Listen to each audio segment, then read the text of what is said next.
오늘 벌써 15째 시간입니다. 그죠? 이제 2번만 하면 여러분들이 다 끝납니다. 그죠? 성경 읽기는 어떻게 잘 진행이 되고 있습니까? 최선을 다하시고 계시죠? 네. 자, 그럼 바로 수업 들어가도록 하겠습니다. 자, 신약 성경. 지난 시간에 우리가 마태, 마가, 누가, 요한복음을 배웠잖아요. 그죠? 그걸 우리가 무슨 시대라고 했어요? 우리가 복음이니까 무슨 시대입니까? 복음 시대잖아. 그치? 시대로는 복음 시대가 되는 겁니다. 그죠? 오늘부터는 교회 시대를 들어갈 거거든요. 그 앞서서 신약 성경은 모두 몇 권으로 구성이 되어 있죠? 27권입니다. 구약은요?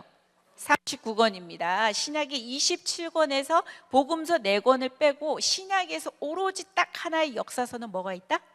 사도행전입니다. 역사서 하나밖에 없습니다. 뭐가 있다고? 사도행전입니다. 자, 바울 서신은 13권이에요. 자, 그래서 공동 서신은 8권이에요. 둘이 합하면 21권인데 바울 서신의 13권에서는 오늘 우리가 교회 사도행전 사이에다가 서신서를 끼워 넣는데 이렇게 기억하면 돼요. 자, 1차니까 하나를 기억하는 겁니다. 갈라디아서. 자, 2차는 2개를 기억하는 거예요. 데살로니가 전후서를 기억하면 돼요. 3차는 3개를 기억하면 돼요. 고린도 전후하고 로마서만 기억하면 돼요. 그리고 나머지는 외우기 쉽습니다. 감옥에서 썼다 그래서 무슨 서신이다? 옥중서신. 노란색 글씨만 따서 읽습니다. 뭐라고 읽어야 될까요? 에, 빌, 골, 몬. 이렇게 하면 끝나는 겁니다. 그래서 옥중서신은 4권인데 에, 빌, 골, 몬 이렇게 끝나는 거고요. 목회서신은 말 그대로 목회자에게 보내는 편지입니다. 어느 목회자한테 보냈을까요? 디모데 목회자한테. 또 누구에게? 디도한테. 외우기 쉽다. 디디디. 디디디. 그냥 노래도 있죠. 디디디 뭐 있잖아요. 그죠? 자, 디디디. 뭐 무슨 서신이다? 목회서신이다. 그럼 금방 외워지잖아요. 그죠? 자, 옥중서신 4개 빼요. 그 다음에 목회서신 3개 빼요. 7권 다 뺐어요. 나머지는 1차 여행 후에 뭐가 왔다? 갈라디아서. 2차 여행에는 뭐였다? 데살로니가 전후서. 3차 여행 후에는 뭐가 나왔다? 고린도 전후서와 로마서다. 이렇게 기억을 하면 바울의 13권이 금방 외워질 거예요. 자, 그리고 나서 공동서신은 8권이 있어요. 뭐 어떤 분류에는 히브리서를 바울이 썼다고도 하는 데도 있어요. 그래서 왔다 갔다 하긴 하는데 우리 책에서는 이렇게 13권, 8권으로 분류가 되어 있고요. 자, 야고보 들어갑니다. 야고보서. 그 다음에 또 누가 들어가요? 히브리서가 들어가는데 저자는 누군지 몰라요. 오로지 하나님만 아신다라고 우리 책에도 기록이 되었습니다. 또 예수님의 수제자 누가 있을까요? 베드로 전후서가 들어가는 거고, 그 다음에 예수님의 동생 또 누가 있을까요? 유다서가 들어갑니다. 자, 그 다음에 마지막에 요한 1, 2, 3서. 무슨 요한일까요? 이 사람은 사도 요한입니다. 또 쓴 게 뭐 있을까요? 사도 요한이 요한 계시록을 썼습니다. 자, 신약에서 예언서 한 권은 뭐가 된다? 요한 계시록이 된다. 그래서 나머지 4권의 복음서를 합하면 모두 몇 권이 된다? 27권이 되는 겁니다.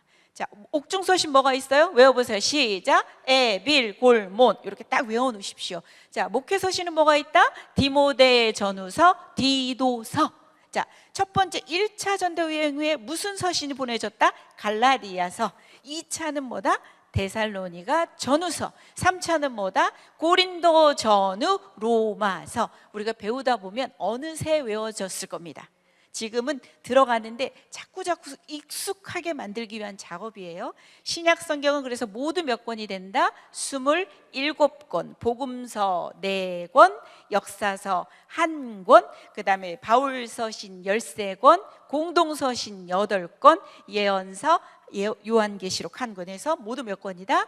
27권이 된다. 자, 머릿속에 다 기억 들어가요? 자, 이렇게 신약이 구분이 되는 겁니다. 오늘 교회 시대를 갑니다.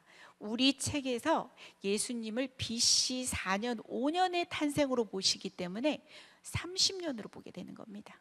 그때부터 계속입니다. 우리는 지금 무슨 시대에 살고 있습니까?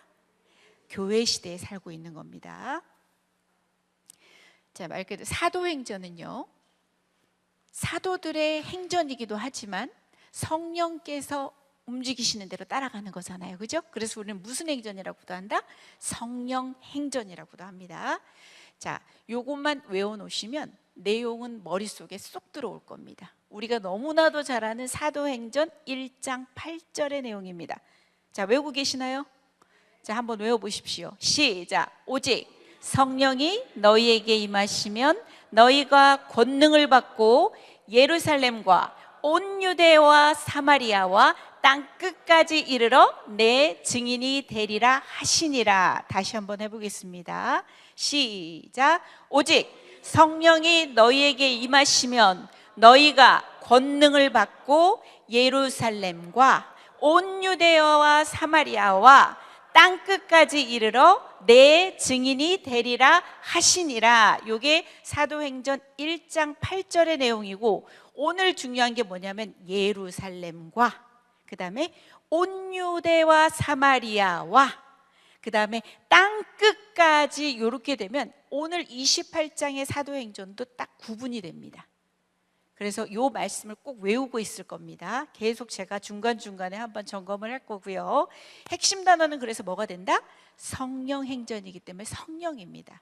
사도행전은 성령의 충만함을 입은 사도들의 사역을 기록했습니다. 이 책의 저자는 성령의 도움이 없이는 아무것도 이루어질 수 없다는 사실을 잘 알고 있었다. 핵심 단어는 뭐가 된다고요? 성령이 되는 겁니다. 자, 들어가 볼게요. 개요는 하나님 나라의 전파입니다. 자, 크게 한번 외쳐보십시오. 뭐라고요? 하나님 나라의 전파입니다.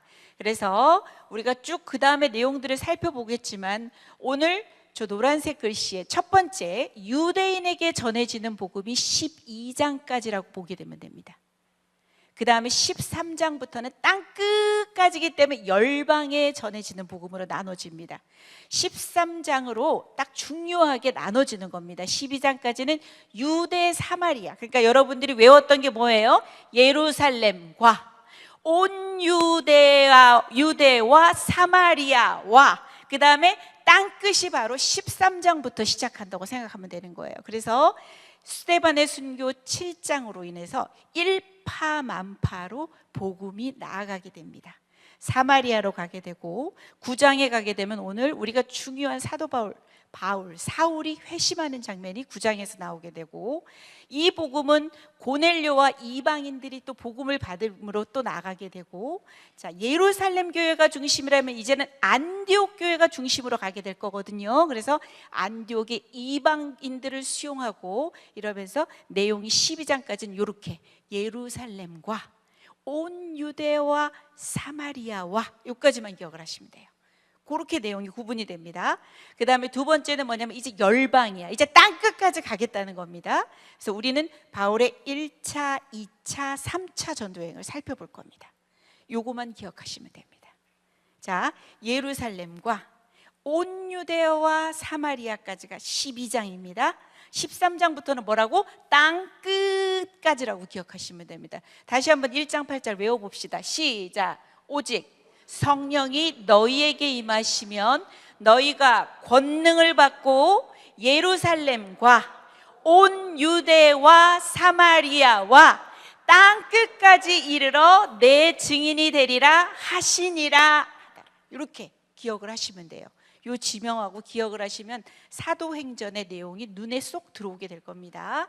자, 그 다음 보면은 잠깐만요.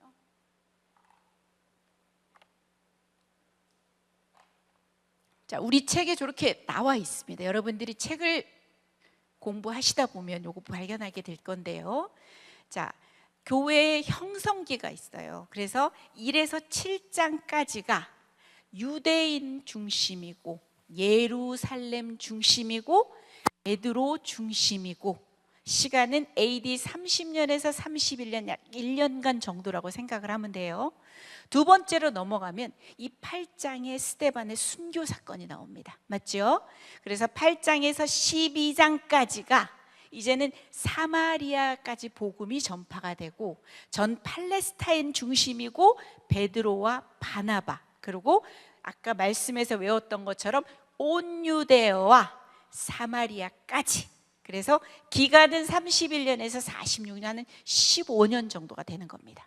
자, 그 다음에 넘어가면 이제 교회가 이제 완전히 땅끝까지 확장이 될 겁니다.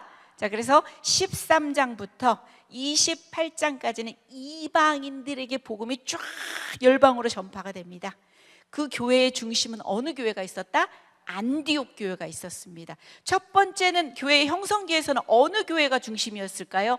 예루살렘 교회가 중심이었던 거예요. 이제 13장 넘어가서는 무슨 교회가 중심이다? 안디옥 교회가 중심이 된다. 자, 그 중심 인물이 누가 있을까요?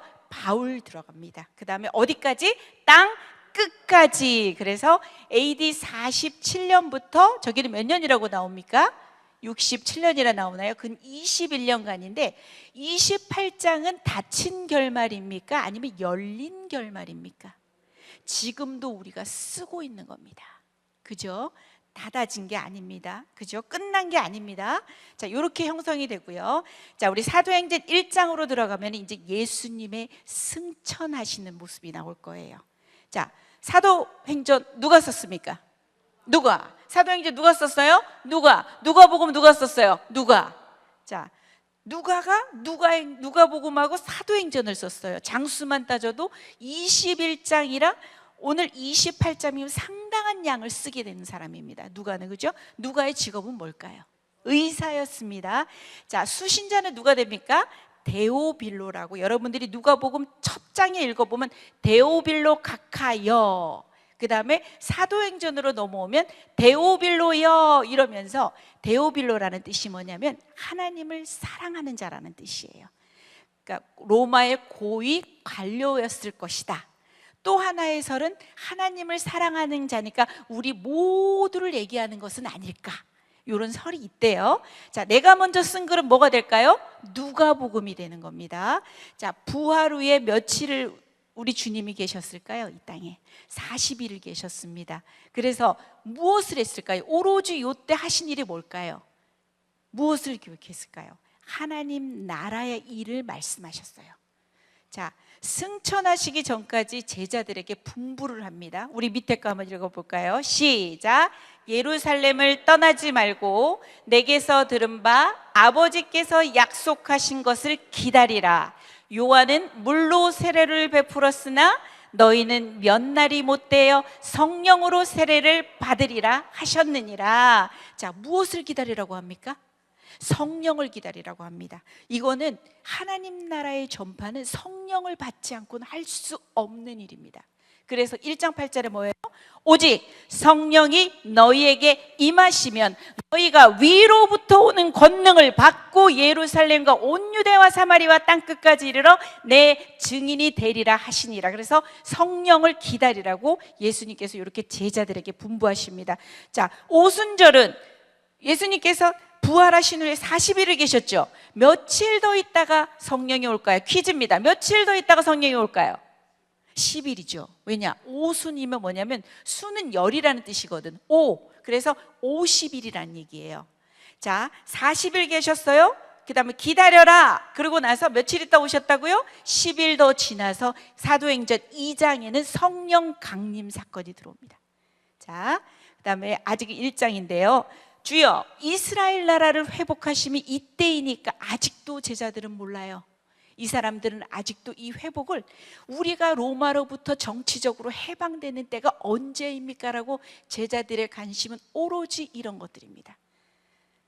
이르시되 때와 시기는 아버지께서 하신다. 너희들의 권한이 아니다. 내 권한도 아니고. 그죠? 그래서 그러면서 말씀하시는 게 뭐냐면 아까 말했죠. 우리 다시 한번 외워보겠습니다. 시작. 오직 성령이 너희에게 임하시면 너희가 권능을 받고 예루살렘과 온 유대와 사마리아와 땅끝까지 이르러 내 증인이 되리라 하시니라. 1장 8절. A를 물었는데 B를 대답해 주시는 게 아니라 C를 대답합니다. 그죠? 복음 전파, 세계 선교, 영적인 회복, 그것이 하나님의 마음이고 그렇게 말씀을 하시는 겁니다. 예수는 하늘로 가심을 본 그대로 오시리라 하면서 천사들이 얘기를 해주고요. 제자가 모두 몇 명이 남았습니까? 마태복음 끝에 우리가 몇 명이 남았었죠? 11명의 제자 공동체가 남았죠. 자, 12를 채워야 합니다. 그래서 누가 선출이 된다고요? 마띠아가 제자 보선으로 선출이 됩니다. 이게 바로 사도행전 1장의 내용이에요. 자, 2장입니다. 이제 성령이 강림을 하십니다.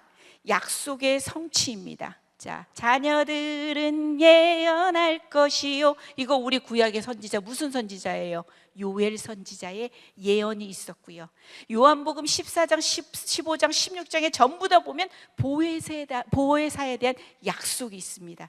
자, 언제 성령께서 오신다고요? 오순절에 성령께서 오시고요. 여러분이 사도행전 2장을 보면은 성령께서 오시는 것을 여러분들이 볼 수가 있고요.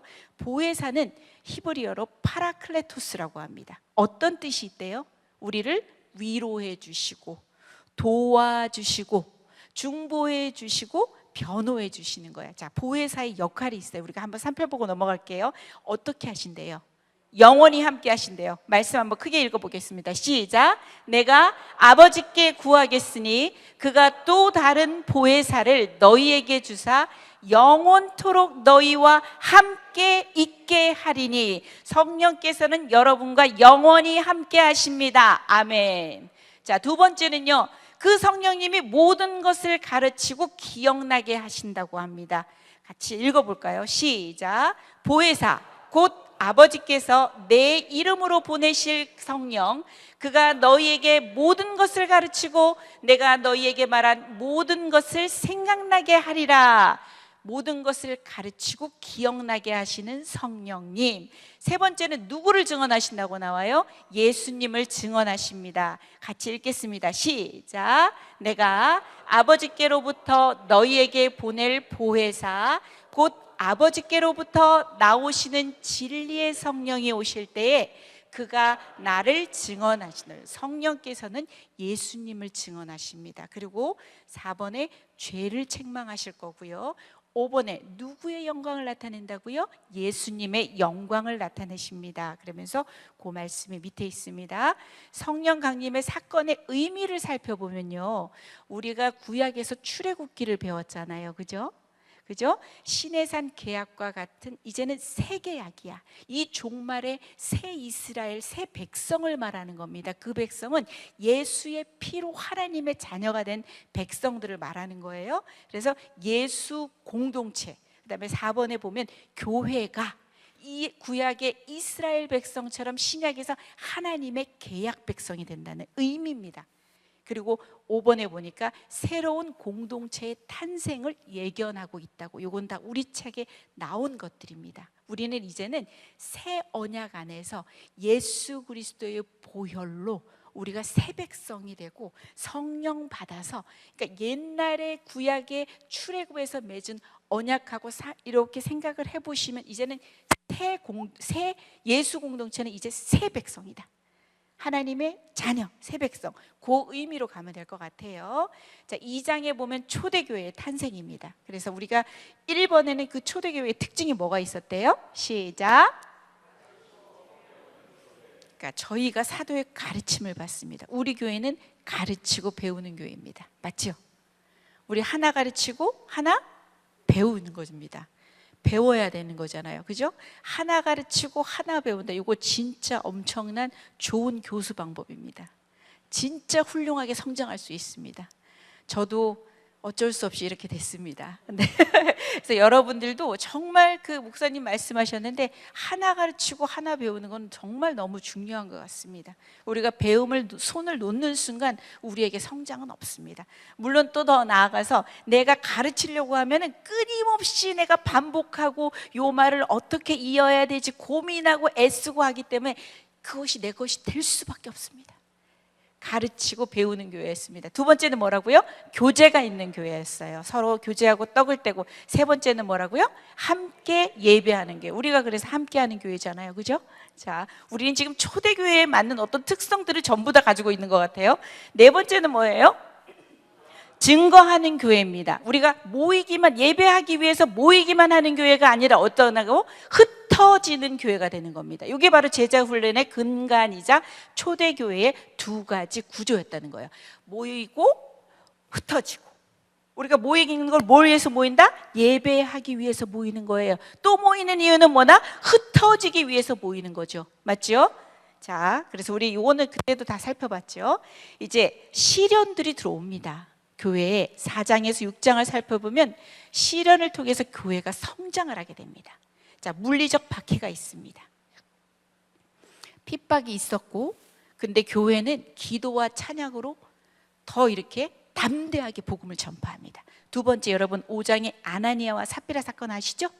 자, 요거는 뭐냐면 교회 공동체의 순결을 위해서 일벌백계 차원에서 아주 강하게 심판하는 내용입니다. 그 다음에 3번에는요, 구제에서 제외된 헬라파 가부들이 있었어요. 그러니까 요 사람들 일을 할 수 있도록 그 뽑는 사람들이 누구다? 7 집사가 되는 거예요. 갈등이 생긴 거예요. 그래서 교회 내 새로운 지도자인 7 집사를 세움으로 문제를 해결합니다. 자, 넘어가면 이제 첫 순교자 스집사님이 나오십니다. 자, 믿음과 성령이 아주 충만하신 분이셨어요.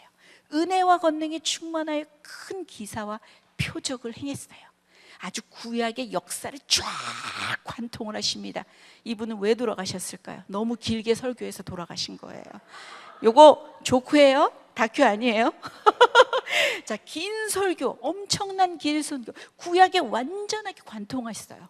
그죠? 엄청 길어요. 여러분들이 그 설교를 보면 아마 은혜도 너무 될 건데 제가 우스갯소리를 하는 겁니다. 잊지 말으시라고. 자, 그 다음에 하나님의 은혜와 그럼에도 불구하고 이스라엘 백성들이 불순종했다.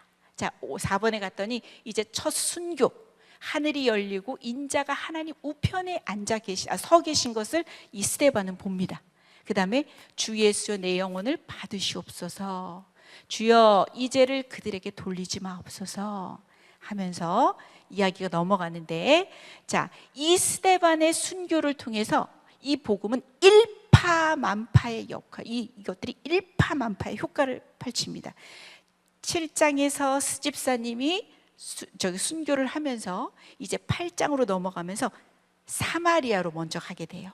그 다음에 9장에 가게 되면 바울이 회심을 하게 되고, 자, 11장 쪽으로 가다 보면 안디옥 쪽까지 복음이 전파되게끔 됩니다. 그래서 박해는 좋은 점이 있고 나쁜 점이 있죠. 박해는 받고 싶지 않아요, 그죠? 그러나 박해가 있어서 흩어지는 겁니다. 박해가 있어서 복음이 전파되는 겁니다. 실제로 교회사를 배워보면 기독교가 로마의 국교로 되고 나부터는 타락의 역사입니다.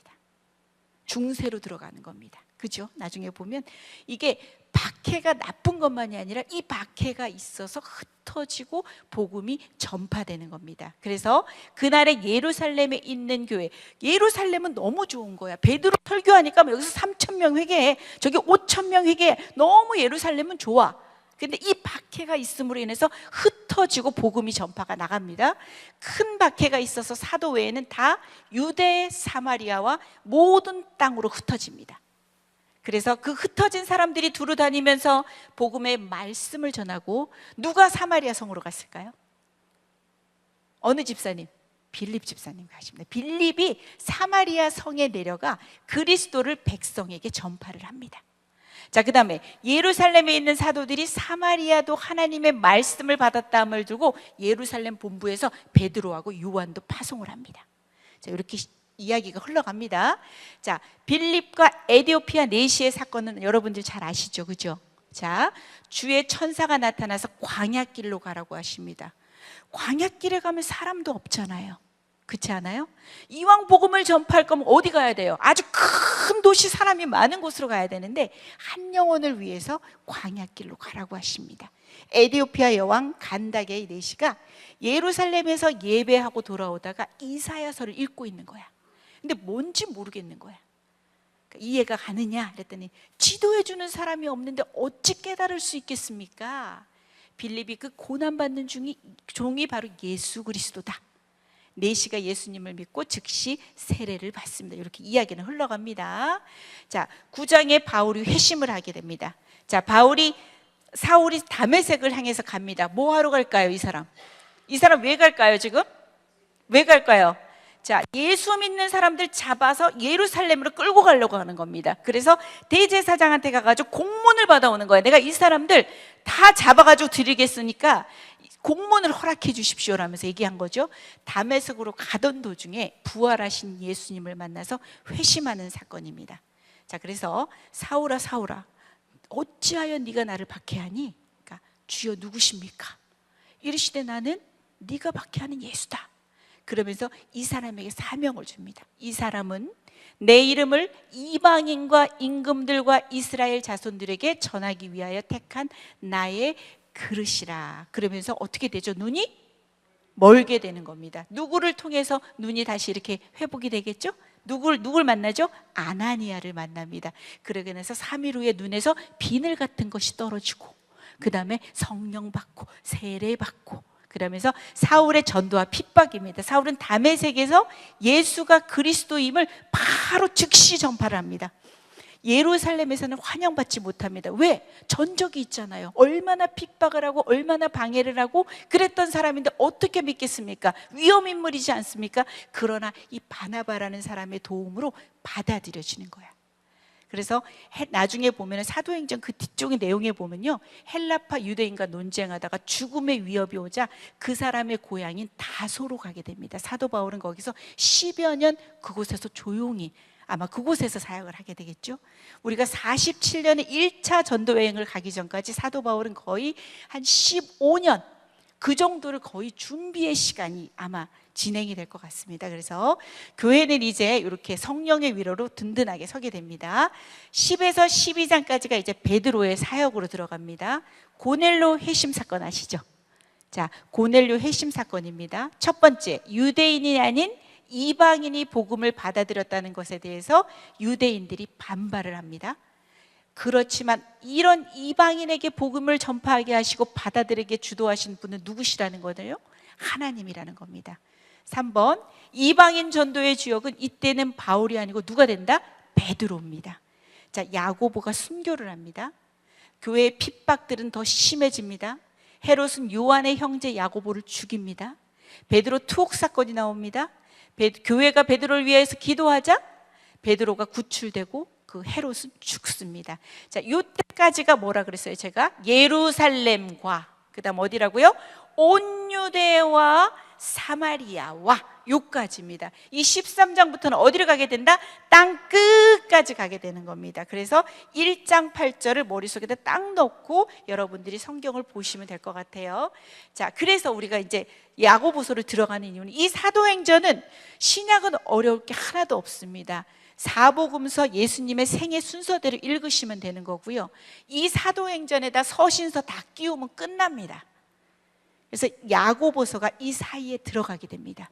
공동서신의 야고보서가 여기를 들어가게 됩니다. 야고보서 하면 여러분들 뭐가 생각나십니까?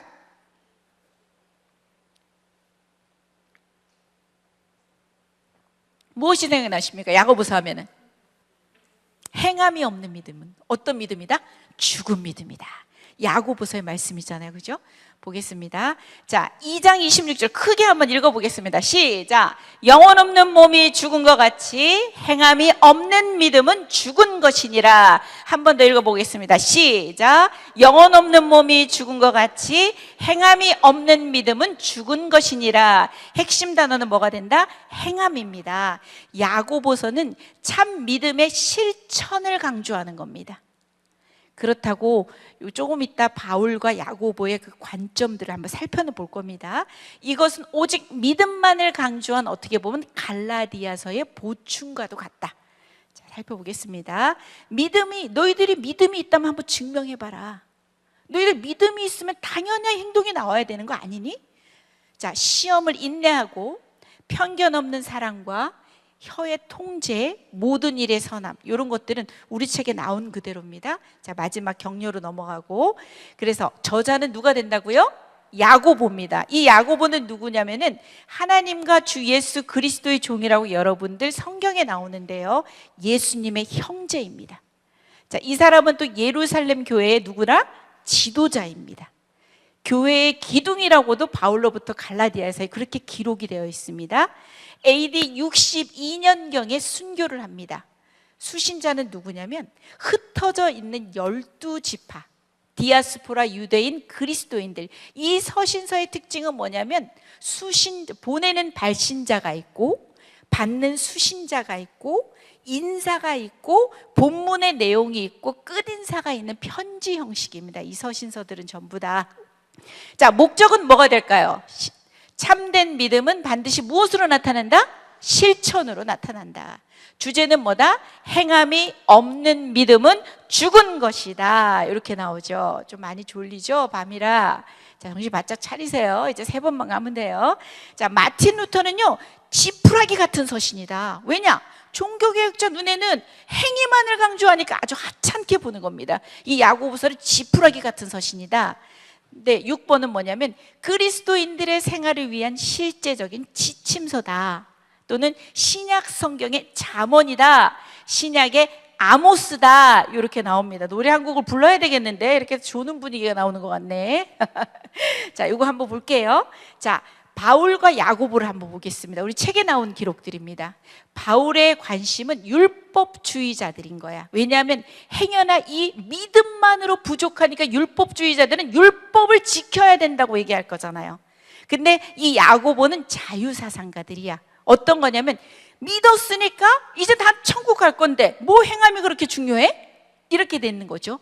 그러다 보니까 강조점은 뭐냐면 바울은 믿음으로 하나님 앞에서 의롭게 되는 거야. 말 그대로 이신칭의의 칭의입니다. 그죠?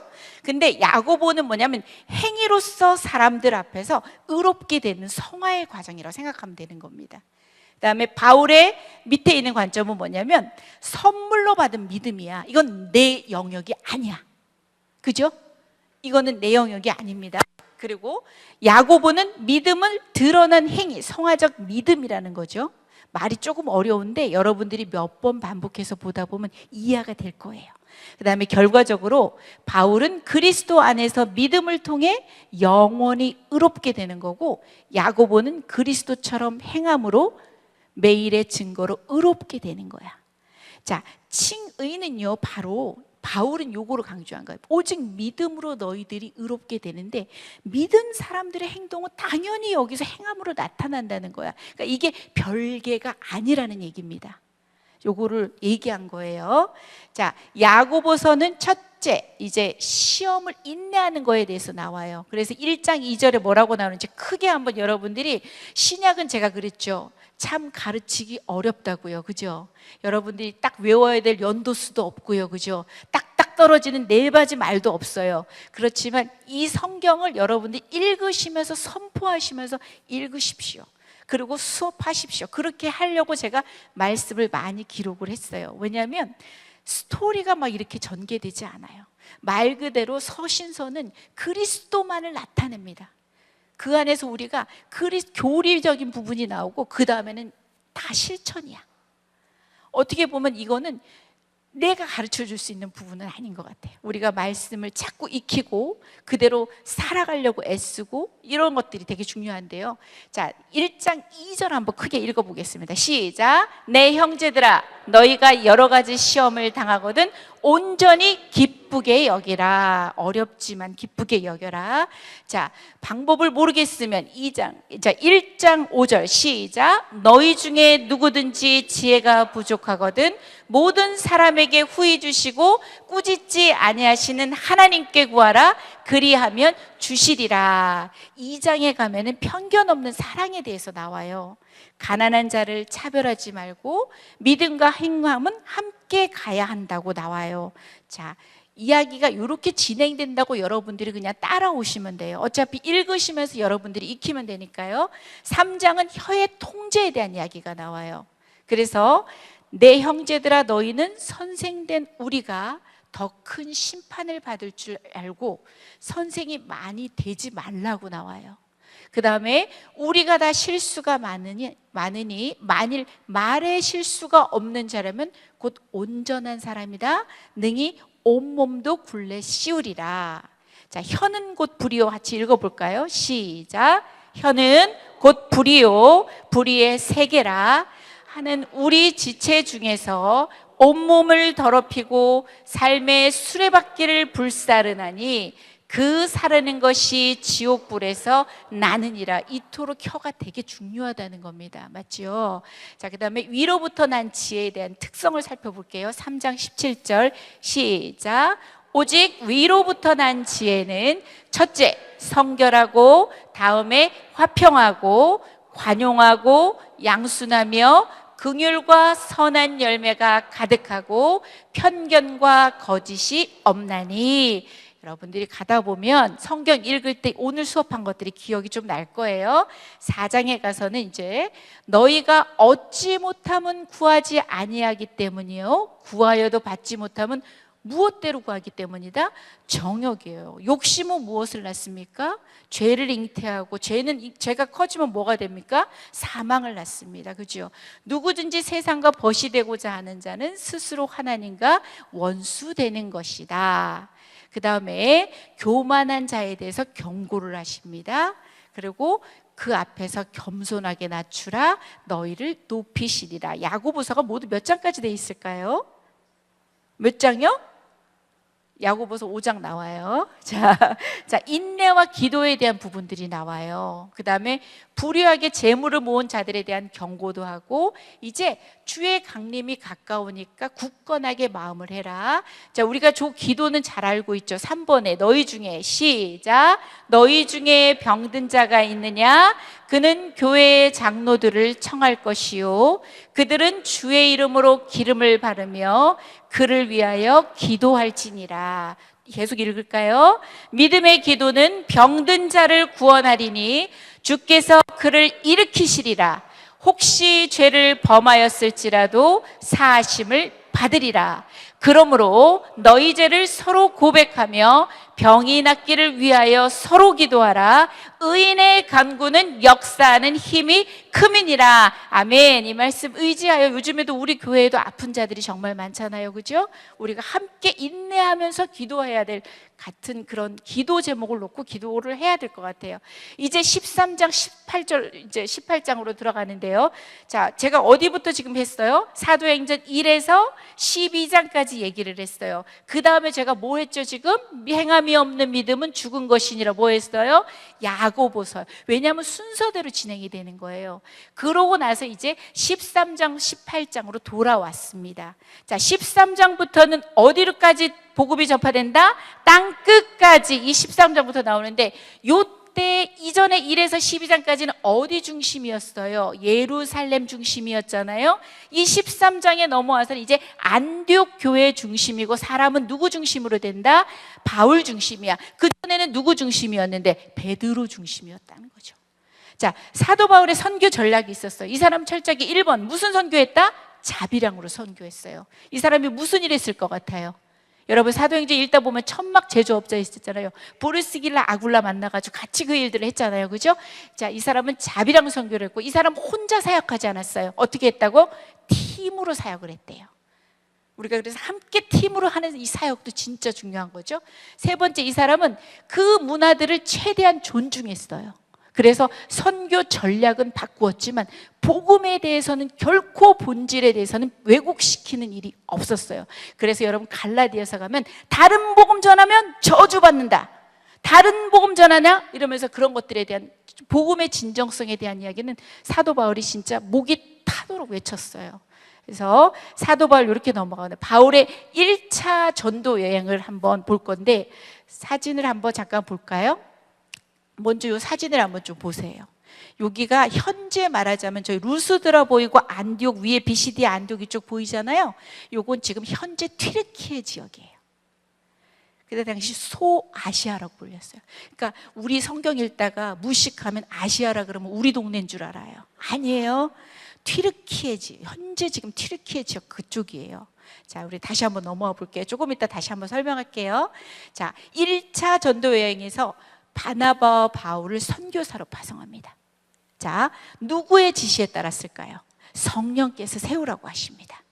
자, 그래서 13장 2절을 보면 같이 읽어볼까요? 시작. 주를 섬겨 금식할 때에 성령이 이르시되 내가 불러 시키는 일을 위하여 바나바와 사울을 따로 세우라. 처음에는 바나바와 바울이에요. 어떻게 보면 바나바가 좀 더 중심 인물이에요. 13장에서 조금만 넘어가잖아요. 누구로 바뀐다? 바울과 바나바로 바뀝니다. 그 다음에 3번에 마가복음의 저자가 누구였죠? 마가는 누구였어요? 베드로의 수제자였죠. 베드로의 영적 아들이었죠. 자, 그래서 이 사람이 여기서 제가 사도행전에서 나올 거라고 얘기했어요, 안 했어요? 기억하죠. 이 마가라 하는 요한도 동행을 했어요. 우리 지도를 조금 이따 보겠지만 버가라는 곳에서 돌아갑니다. 그죠? 그다음에 4번은 뭐냐면 많은 유대인이 살고 있는 구브로, 키프로스 섬이에요. 바나바의 출신지예요. 갈라디아 지역에 우리가 배울 건데 이제 안디옥도 나오고 이고니온도 나오고 루스드라 더베도 나오고, 여러분들이 이 지명이 처음이고 익숙하지 않기 때문에 계속 입으로 얘기하고 듣다 보면은 1차 전도 여행에 이 지역들이 나오는구나를 알게 될 거고요. 5번에 이제 제가 1차 전도 여행 후에 어떤 성경이 온다 그랬어요? 갈라디아서, 갈라디아 교회를 세우고 나중에 갈라디아 그 교회에다 편지를 보내는 게 무슨 서다? 갈라디아서가 되는 거예요. 그래서 1차 전도여행 한번 볼게요. 보세요. 우리가 지명을 한번 따라가 보겠습니다. 첫 번째 조기는 수리아 안디옥이에요. 우리 그 지명에는 시리아라고도 써 있어요. 처음에 저기 안디옥 보여요? 자, 그 밑에가 뭐가 되죠? 실루기아 보여요? 자, 그 밑으로 해서 쭉 내려보니까 요 구브로 섬입니다. 무슨 섬? 구브로, 키프로스라고도 해요. 자, 첫 번째 닿은 곳이 어디예요? 살라미. 살라미 하면 뭐 생각나요? 우리 피자에 살라미 올려놓으면 진짜 맛있잖아. 그치? 살라미 생각 안 나요? 요렇게 빨갛게 된 그 햄처럼 생긴 살라미. 자, 살라미. 자, 그 다음에 지나서 어디로 갑니까? 바보래요. 바보도 갔어요. 자, 요 지명들이 익숙하게 가는 겁니다. 살라미, 바보 지나서 어디로 올라갑니까? 저기에? 자, 버가라는 곳에 갑니다. 버가. 이곳에서 누가 돌아간다고? 마가라 하는 요한이 돌아가는 거야. 이 마가라 하는 요한은 그때도 말씀드렸지만 다락방에 어떻게 보면 다락방에 누구죠? 부잣집의 그 아들이에요. 앞으로 이렇게 넘어갈 요 산들이 엄청납니다. 아마 그래서 그랬는지, 고생을 안 해서 그랬는지 돌아갑니다. 그래서 바울과 바나바만 이제 진행을 합니다. 어디로 올라갈까요? 저기 위에 안디옥이 또 보여요. 무슨 안디옥이다? 비시디아 안디옥이에요. 여기는 비시디아 안디옥이에요. 저기는 무슨 안디옥이었다? 수리아 안디옥이야. 여기는 무슨 안디옥? 비시디아 안디옥. 여기서 설교를 해요. 여러분 읽다 보면 사도행전에 설교가 나올 거예요. 설교하고 이제 또 지명을 갑니다. 어디로 들어갑니까? 이고니온. 입을 계속 떼어보세요. 여러분 거 만들어야 돼요. 이고니온으로 갑니다. 이고니온에서 가서 어디로 갑니까? 루스드라에서 무슨 사건이 있었을 것 같아요? 자, 조금 이따 나와요. 더베까지 갑니다. 이제는 빨간 거는 뭐냐면 돌아오는 겁니다. 그대로 돌아갑니다. 쭉 돌아가서 자, 루스드라, 이고니온, 비시디아, 안디옥, 버가, 아탈리아 해가지고 어디로 빨간 게 돌아간다? 수리아, 안디옥으로 돌아가는 겁니다. 요게 1차예요. 1차. 여러분들이 요 지도가 나오면은 요렇게 이동을 했네. 요것만 알고 계시면 되고요. 자, 그래서 수리아, 안디옥 여러분 기억나세요? 첫 번째 파송지고 돌아올 때도 수리아, 안디옥입니다. 우리가 그래서 어느 섬으로 가는 거였죠? 구브로 섬에 들어갑니다. 자, 구브로 섬에서 피자 뭐 생각나요? 살라미. 자, 바보 지나가죠? 자, 지나갔어요. 그 다음에 밤빌레 버가에, 비시디아 안디옥에 자꾸 보는 거예요. 이고니온에, 루스드라에, 더베까지 갔다가 다시 돌아가자 루스드라로, 이고니온으로, 비시디아 안디옥으로, 아탈리아 통해서 수리아 안디옥으로 돌아오네. 그게 바로 요 지도, 요게 바로 1차 전도여행이에요.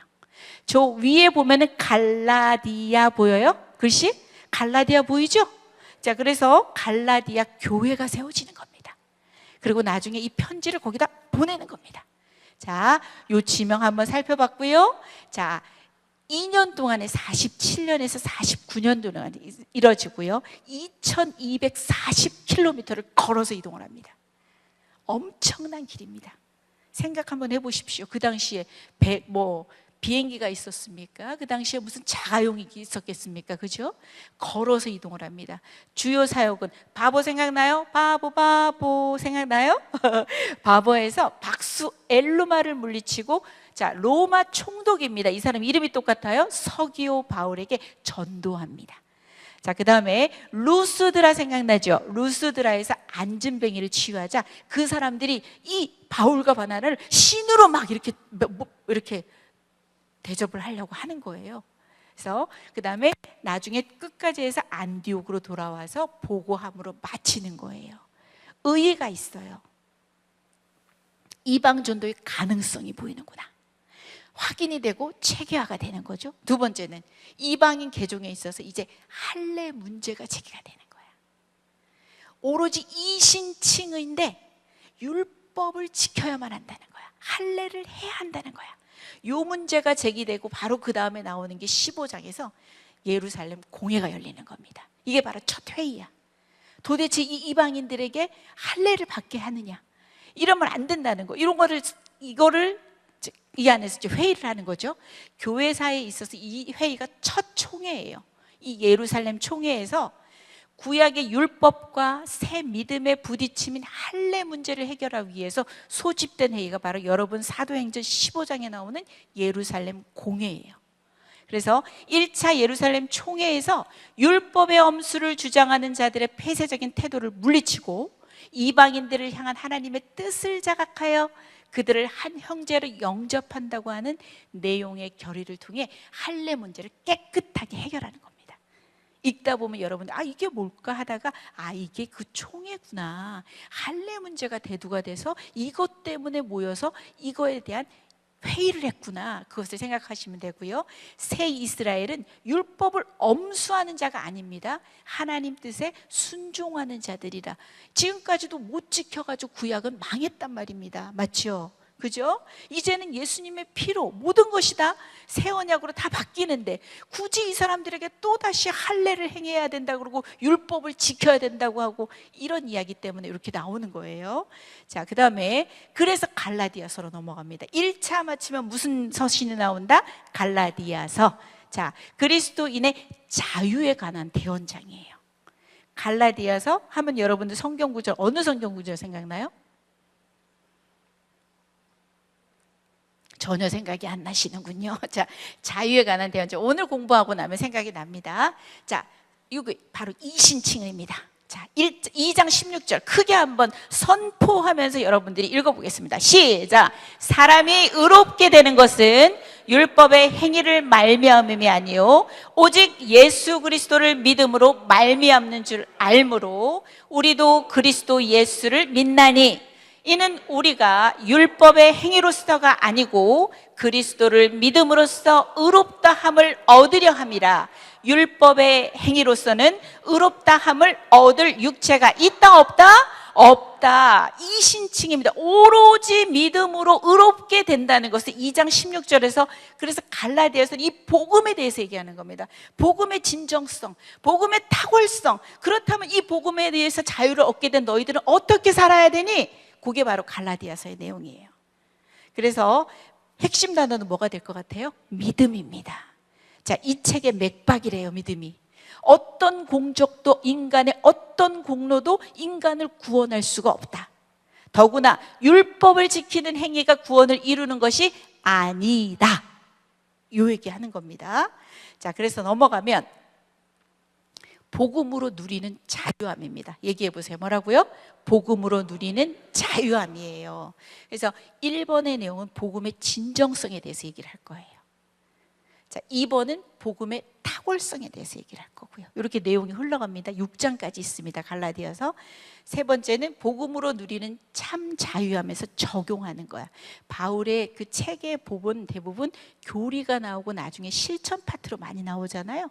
이렇게 3, 4장을 교리적인 설명으로 보면 5에서 6장은 실제 적용으로 보시면 되는 겁니다. 넘어가 볼게요. 자, 이신칭입니다. 자, 믿음으로 구원을 받는다는 것. 자, 율법 지킴이 우리를 구원한다 못한다? 못한다. 자, 이신칭의는요 우리가 처음에 배웠던 신이라는 개념과도 똑같은 겁니다. 기독교만의 독특한 교리입니다. 다른 종교들은 타력 종교, 아니야, 자력 종교라고 그러죠. 그죠? 자신의 노력과 힘으로 이것들을 구원에 이룰 수 있다고 말할 수 있죠. 우리 기독교는 아닙니다. 외부에서 와야 됩니다. 우리를 위해서 와야 됩니다. 우리 안에는 선한 게 없기 때문에 절대로 해낼 수 있는 게 없습니다. 그죠? 그래서 구원은 뭐다? 전적인 하나님의 은혜라고 하는 겁니다. 믿음과 행위를 두 개의 별개의 개념으로 생각하면 안 된다. 그것은 뭐다? 결국 하나이다. 아까 야고보서처럼 행함에 대해서 강조했지만 행함만을 강조하는 게 아닙니다. 믿음이 제대로 있는 사람은 행함이 어떻게 나온다? 자연스럽게 나오는 겁니다. 말씀이 있으면 따라서 순종하게 되는 거고, 그게 믿음이 있는 자의 태도인데 요거를 따르게 보면 안 된다는 거 얘기하는 겁니다. 칭의와 성화는 같은 구원의 과정이다. 그래서 복음의 진정성에 대해서 얘기를 할 겁니다. 자, 사도 바울은 늘, 그래서 여러분이 서신서를 읽다 보다가 사도가 된 바울은 이렇게 나온다는 얘기는 사도성에 대해서 공격을 받는다는 얘기입니다. 그거를 강조하고 싶은 거야. 왜냐하면 이 사람은 만삭이 되지 못한 자라고도 자기를 표현합니다. 그죠? 이 사람은 3년 동안 예수님의 제자로서 있었던 사람도 아닙니다. 예수님으로부터 직접적인 가르침 받았던 사람도 아닙니다. 그죠? 그렇지만 이 사도 바울은 자기에서 하나님의 부르심이다. 그래서 1장 1절 한번 크게 읽어볼까요? 시작. 사람들에게서 난 것도 아니요, 사람으로 말미암은 것도 아니요, 오직 예수 그리스도와 그를 죽은 자 가운데서 살리신 하나님 아버지로 말미암아 사도된 바울이라고 나와요. 이거는 인간이 위임한 게 아니다. 이거는 하나님께서 나를 부르셔서 나를 사도되게 하신 거다. 나를 보내신 거다라고 얘기하고요. 이번에 복음의 진리에서 강력합니다. 여기 갈라디아서의 사도 바울의 말투는 다른 복음은 없다. 다른 복음 전할 저주받을 거야. 이러면서 다른 복음은 없나니 다만 어떤 사람들이 너희를 교란하여 그리스도의 복음을 변하게 하려 함이다.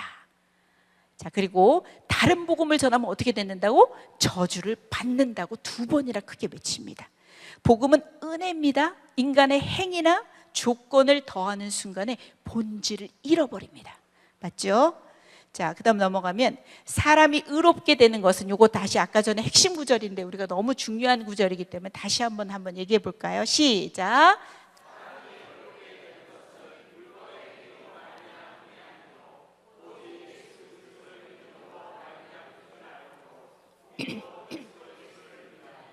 이는 우리가 율법의 행위로서가 아니고 그리스도를 믿음으로써 의롭다함을 얻으려 함이라.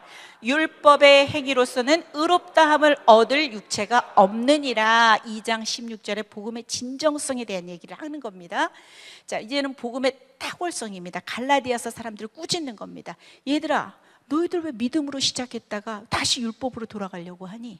이렇게 그리스도께서 십자가에 못 박히신 것이 너희들의 눈앞에 밝히 보이는데 누가 너희들을 꾀더냐? 이러면서 사도 바울이 3장에서 딱 얘기를 하는 겁니다. 믿음으로 시작해서 너희들 다시 율법으로 갈래? 믿음으로 시작해서. 그러면서 이번에 우리가 아브라함의 믿음을 잘 알잖아요. 로마서에 넘어가서도 아브라함을 예를 듭니다. 그죠? 하나님이 뭐 때문에 아브라함을 의로 여기셨습니까? 아브라함이 하나님을 믿으니 이를 그의 의로 여기시고라고 나와요. 율법 이전에 아브라함을 믿었습니다. 율법 이후가 아닙니다.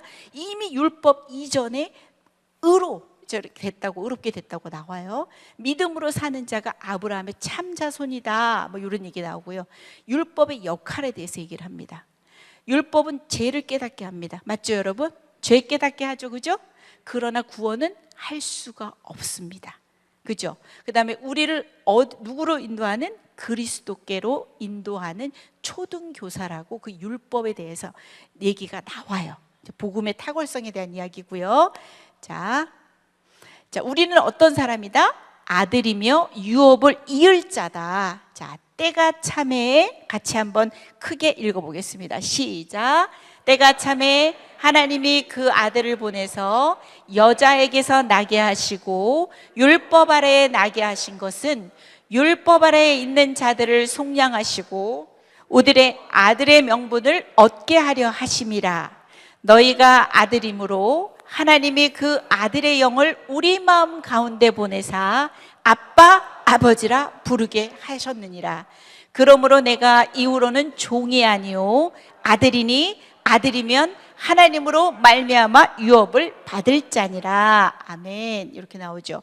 자, 그러면 3번으로 넘어갑니다. 복음으로 누리는 참 자유함인데, 그리스도께서 우리를 자유하게 하시려고 자유를 주셨는데, 그러니까 너희들이 굳건하게 서서 다시는 종의 멍에를 매지 마라 얘들아.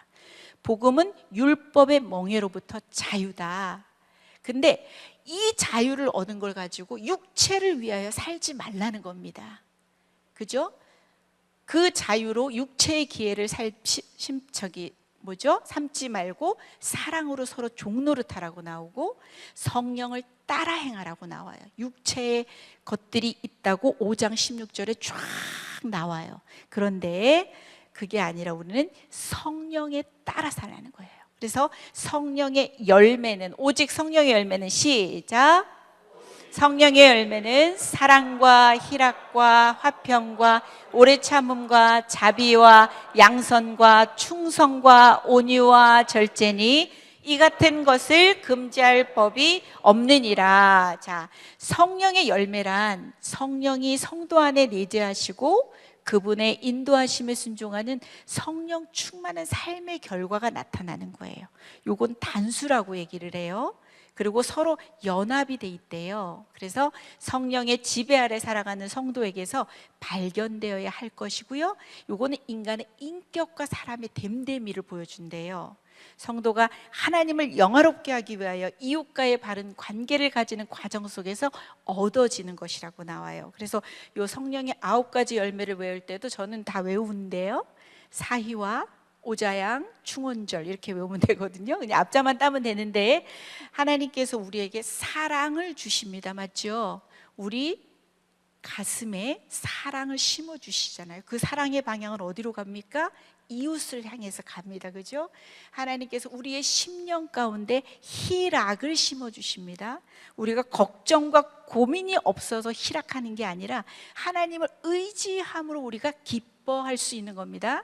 하나님께서 우리 마음속에 화평을 주십니다. 심어주십니다. 여기 바로 다 우리 책에 나오는 내용인데요. 그래서 성령께서 하시는 일은 사랑으로 계획하고, 희락으로 착수하고, 그 다음에 화평으로 완성된다. 뭐 이런 표현들이 나오더라고요. 멋있어서 제가 한번 취해봤는데, 자, 이렇게 성령의 열매들이 나온다는 거예요. 그죠? 그래서 우리가 복음을 진짜 알고 그 탁월한 복음을 안다면, 너희들이 그 율법의 멍에로부터 자유해진다면, 그 자유함을 너희들이 육체를 향해서 살래? 아니면 성령의 소욕을 따라서 살래? 우리가 성령의 소욕을 따라서 살면 이런 성령의 열매들이 우리에게 맺히는 겁니다. 그죠? 그래서 이렇게 사랑의 열매에 대해서 5장이 나오고요. 어떻게 살아야 하느냐? 공동체로 향해서 나갑니다. 너희가 어떻게 하라고요? 서로 짐을 지는 겁니다. 그리하여 그리스도의 법을 성취하는 겁니다. 6장 2절에는 뭐라고 나와요?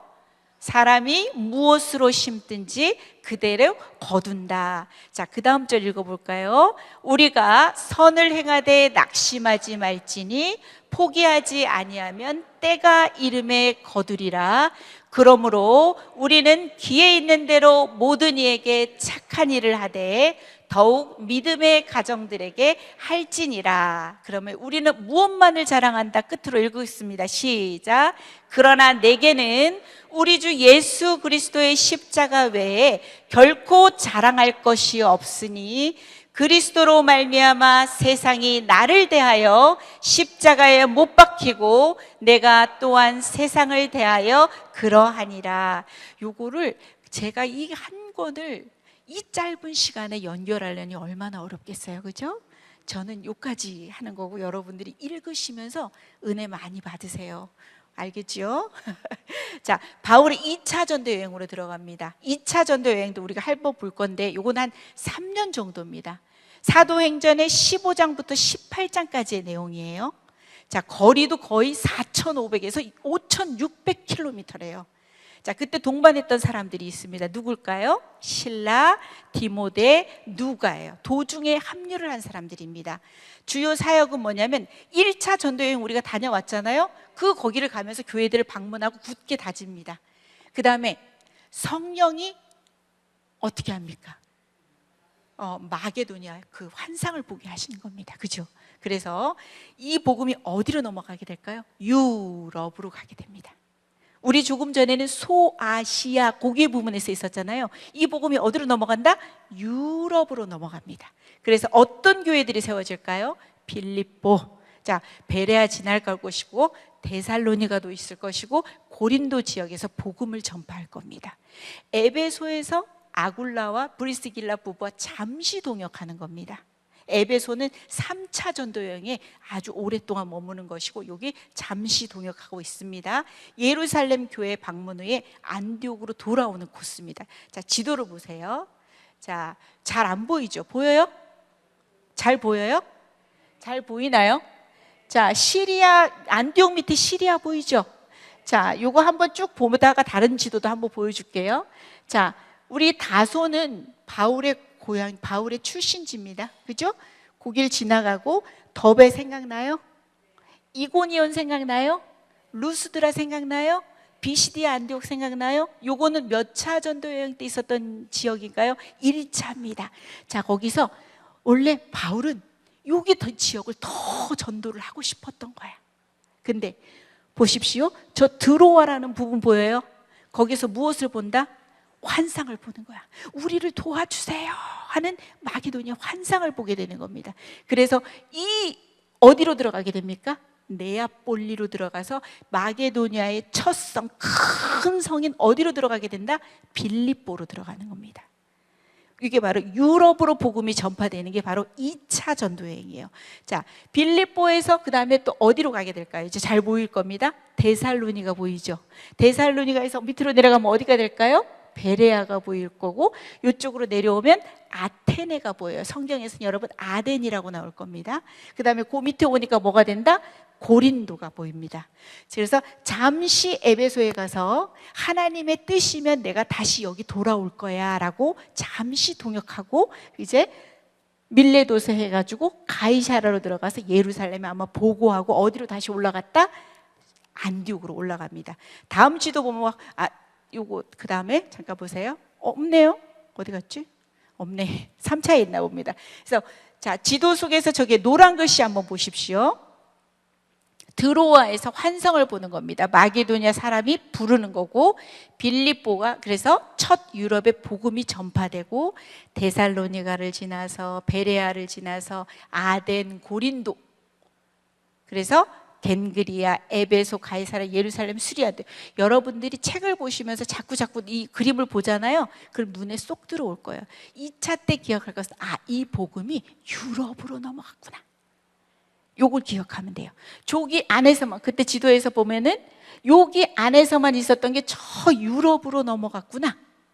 그것을 기억하면 되고 유럽의 주요 도시는 빌립보, 데살로니가, 베레아 밑으로 내려와서 아테네, 고린도 그 그림들을 여러분이 머릿속에 넣고 있으면 돼요. 그래서 지나갑니다.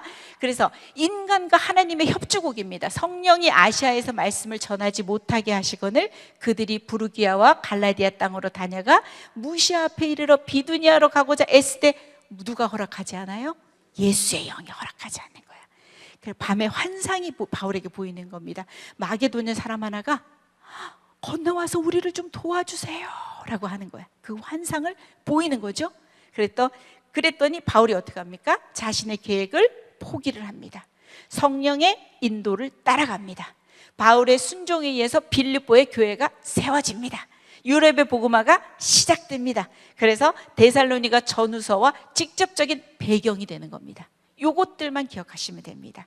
유럽으로 복음이 전파됐구나.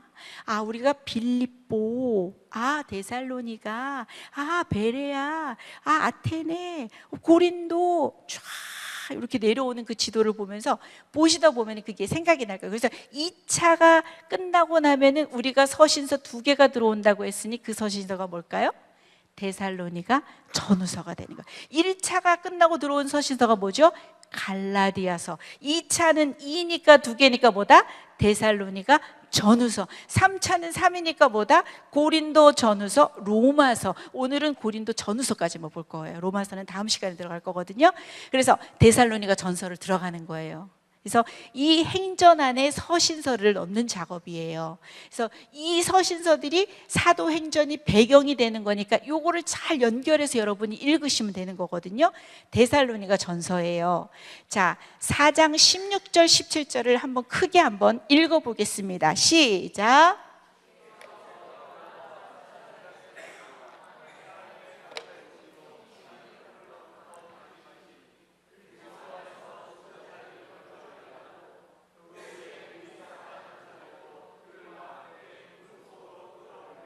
공중에서 주를 영접하게 하시리니 그리하여 우리가 항상 주와 함께 있으리라.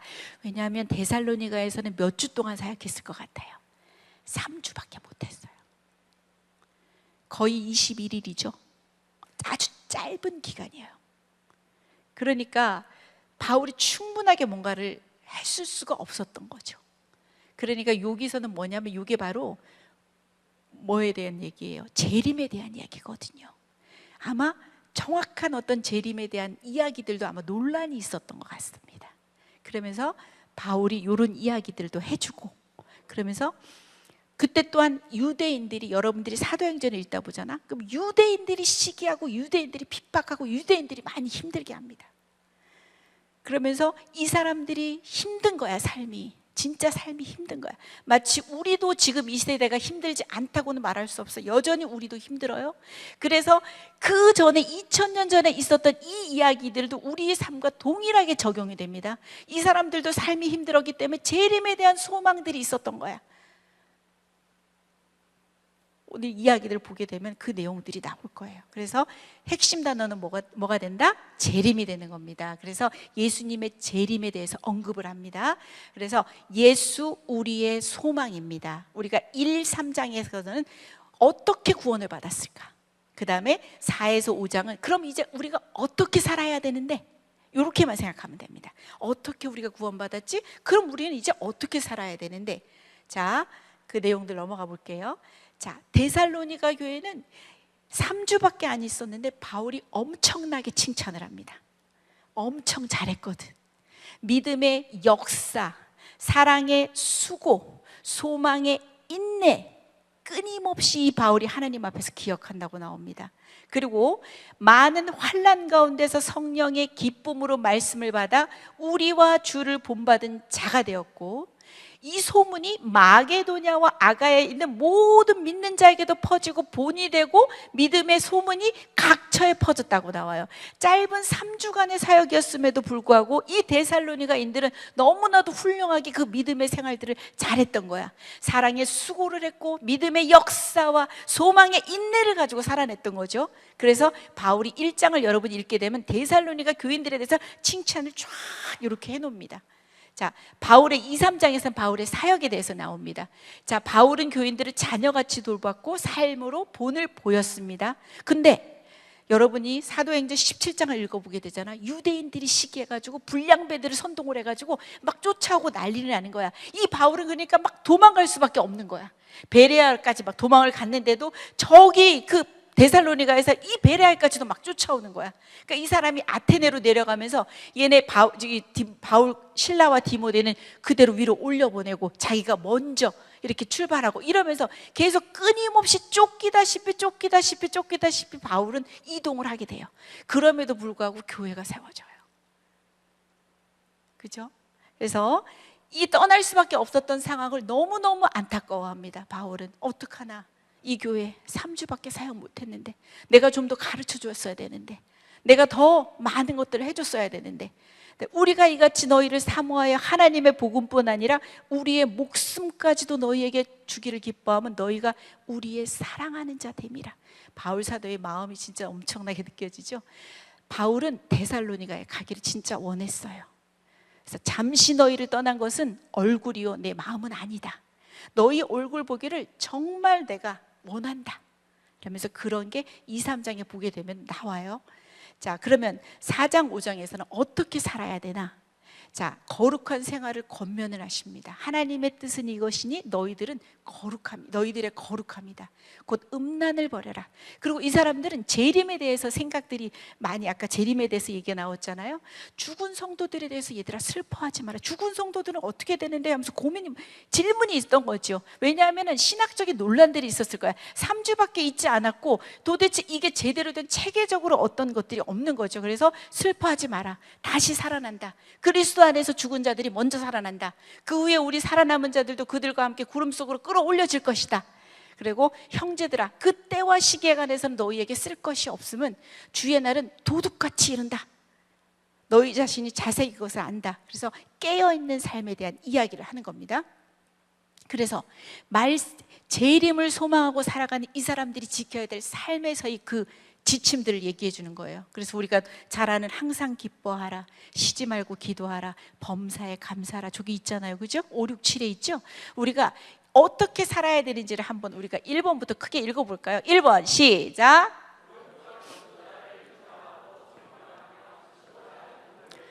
2번 서로 화목하라. 3번 사람에 대해 오래 참아라. 4번 선으로 악을 이겨라. 5번 항상 기뻐하라. 6번 쉬지 말고 기도하라. 7번 모든 일에 감사하라. 8번 성령을 근심하게 하지 말라. 9번 선포되어진 하나님의 말씀과 은사를 소홀히 여기지 말라. 10번 모든 일을 잘 분별하라. 그러면서 항상 기뻐하라, 쉬지 말고 기도하라, 범사에 감사하라.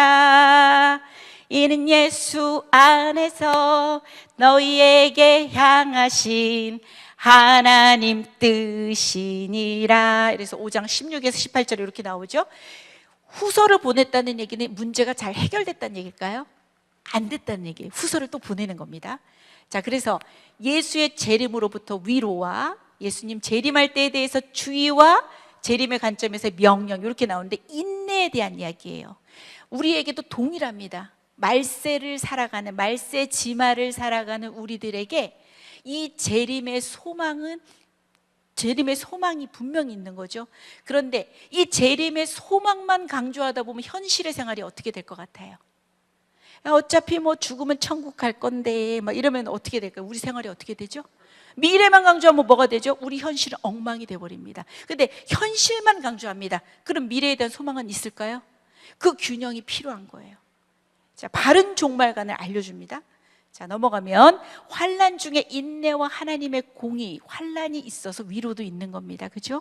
미혹을 경계하라고 나옵니다. 자꾸 사람들이 말세다, 주님이 오신다 막 이러면서 재림이 하니까 3번에 보니까 게으름을 피우는 거예요. 무질서가 들어가는 거야. 일도 안 하는 거야. 마치 모든 직업 다 내팽개치고 자기 재산 다 팔아가지고 하얀 옷 입고 주님 기다리는 그 사람들처럼. 그러니까 바울이 크게 말하죠. 뭐라고 말해요? 3장 10절에 뭐래요? 누구든지 일하기 싫어하거든 먹지도 말게 하라 하였더라. 아예 그냥 방종으로 가버리는 거죠. 현실의 삶을 완전히 무시해버리는 거야. 제대로 된 종말관을 제대로 해야 된다는 것들을 여기서 보여주는데요. 자, 바른 종말관을 가르치는 이유가 있어요. 미래적인 측면에서 볼까요? 우리 인간 역사에는 종말이 있다. 인간의 영원한 구원과 심판에 대한 경고를 또 주므로 미래에 대한 희망과 각성을 갖는 측면이 있어요. 현재에서는 어떻다? 이 지상의 삶이 얼마나 엄숙하고 중요한 것인 것을 깨달아 인생을 성실히 살아갈 지혜를 제공합니다. 그래서 구원의 목적은 우리로 하여금 천국의 소망을 갖게 하고 더불어 이 세상에서 하나님께서 주신 사명을 바르게 수행하기 위함이다. 그 다음에 뭐라고 써 있어요? 건전한 종말 신앙이 제대로 된 종말 신앙이라면 여러분들의 신앙의 인격을 성숙시키고 현재 삶의 활기와 동력을 부여합니다. 우리가 현실에만 매여서 이 삶만 살다 보면 아까도 말씀드렸지만 미래의 재림에 대한 소망을 잊고 삽니다. 우리 삶이 진짜 그렇습니다. 이 데살로니가 전후서는 거의 2000년 전이지만 우리에게 동일합니다. 우리에게도 동일하게 말씀하시는 겁니다. 바른 종말 신앙을 가지고 살아라. 너희들이 천국에 대한 소망이 있지만, 그렇지만 이 하루를 살아가는 너희들 삶에서의 삶이 얼마나 영적으로 엄숙하고 또한 너희들이 정말 잘 살아내야 되는 삶인지를 이렇게 이야기를 하는 거예요. 그래서 바른 종말관을 가르치고 이제 그러다 보면 이제 3차로 넘어가는 거예요. 자, 다시 한번 가볼게요. 생각해 볼게요. 제가 1에서 12장까지 얘기를 했어요. 그죠? 자, 요거는 어떤 내용이라 그랬어요? 예루살렘 교회가 나올 거고, 그죠? 온 유대와 사마리아가 된다 그랬어요. 그죠? 13장부터는 뭐가 된다고 그랬죠? 땅 끝까지 이르러, 이렇게 나온다 그랬어요. 그러고 나서 우리가 처음에 배웠던 서신서가 뭐였죠? 야고보서 들어갔습니다. 행함이 없는 믿음은 죽은 믿음이다. 성화적인 믿음에 대해서 얘기했어요. 그 다음에 또 배웠던 게 뭐였죠? 1차 전도 여행을 했어요. 1차 전도 여행은 거의 그 소아시아, 현 튀르키예 지역에 우리 이고니온, 루스드라, 더베, 비시디아, 안디옥, 요 말 생각하면 될 것 같아요. 그러고 나서 그곳에 어떤 교회가 세워졌다고요? 갈라디아. 그래서 갈라디아서를 1차 여행 후에 보냈어요. 2차 전도 여행을 합니다. 이거는 어디로 복음이 전파된다? 유럽으로 복음이 전파됩니다. 자, 마게도냐의 큰 성 처음에 있는 데가 빌립보, 데살로니가, 베레아, 아테네, 고린도, 이러면서 유럽에 대한 복음이 전파되고, 두 가지, 우리가 데살로니가를 지났으니까 어떤 성경을 배웠다고요? 데살로니가 전후서를 한 거야. 자, 1차니까 1이니까 갈라디아서, 2차니까 2개니까 데살로니가 전후서까지 우리가 온 겁니다. 자, 그래서 이제는 3차 전도 여행을 하는 거예요. 어렵지는 않죠? 어려운 건 없죠? 근데 좀 재미는 좀 그런가요? 자, 도움을 주는 거예요. 저는 여러분들에게 웃기러 나온 사람은 아니에요. 여러분이 성경을 제대로 읽을 수 있도록 살짝 도움을 줄 수 있는 사람이에요. 그래서 3차 전도 여행으로 가볼게요. 이제 3차 전도 여행은 사도행전 18장부터 21장까지가 되는 거예요. 그 다음에 약 6년 동안이고 거리도 저렇게 된대요. 누가와 디모데가 동반을 했고요. 자, 2차 전도지에서 교회들을 방문하고 이제 더 굳게 할 거고, 이제는 3차에서는 여러분이 기억할 것은 에베소예요. 에베소. 어디라고요? 에베소서. 여기서 2년간 말씀을 강론을 하고 고린도전서와 이제 로마서를 기록하게 된다고 내용이 나올 거예요. 그 다음에 가이사라를 거쳐서 예루살렘으로 돌아와 전도여행 결과를 보고하는데, 이 3차 전도여행 끝으로 바울은 잡힙니다. 맞죠? 자, 3차 전도여행 한번 가볼게요. 지도가 잘 보여요? 보이나요? 한번 볼게요.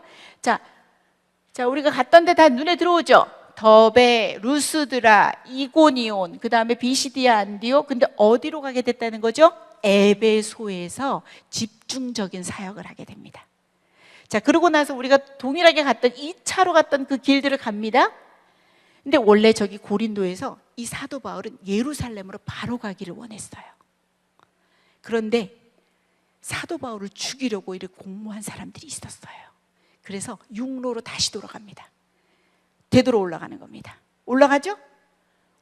아테네, 베레아, 데살로니가, 빌립보에서 들어와 보이고, 아소에서 미둘레네 보이고, 기오 보이고, 밀레도 보이죠? 여기서 여러분들이 잘 아는 장로님들, 에베소 장로님들 모아놓고 그렇게 만나는 그 장면이 바로 이 밀레도 장면이에요. 그래서 밀레도에서 이렇게 쭉 해서 이렇게 가서 예루살렘에 가서 잡히는 거예요. 그래서 이 지도를 보면 훨씬 더 글씨가 눈에 팍 들어올 거예요. 맞죠? 이렇게 3차 전도 여행은 1, 2차 거의 다진다고 보면 되고, 하나 다른 점은 에베소에서 집중적으로 사역을 했다는 것만 여러분들이 기억을 하면 돼요. 그래서 이렇게 보면 의의는 뭐냐면, 이렇게 제가 1번 얘기했죠? 교회들을 방문하고 다지는 역할. 2번은 고린도 전서는 아마 에베소에서 기록이 됐을 거예요. 고린도 후서는 우리 책에서는 여기 에베소를 기억하는데 아닌 것 같아요. 저기 아마 마게도니아 지역으로 넘어가야 될 것 같아요. 그 다음에 로마서는 고린도에서 나중에 기록을 하게 됩니다. 그래서 6번에 바울의 세계 비전이 들어갑니다. 에베소에서 3년간의 사역을 마무리하고 마음속에 품고 있던 세계 비전을 끄집어냅니다.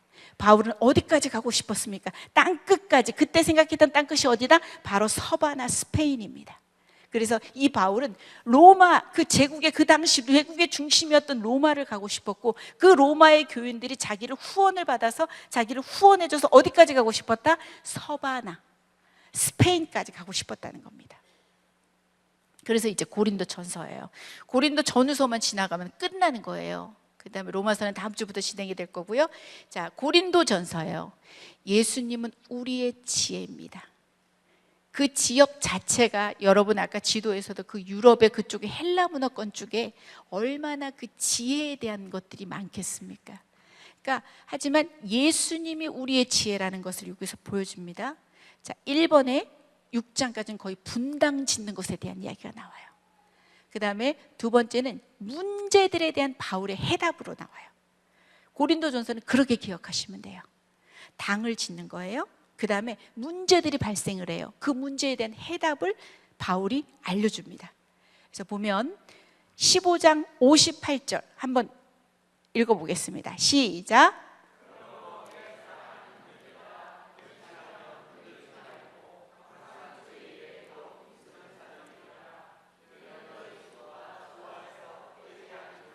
이거 15장에 기록된 내용이에요. 부활장이라고도 나오는데 15장 기록된 거고요. 핵심 단어는 뭐다?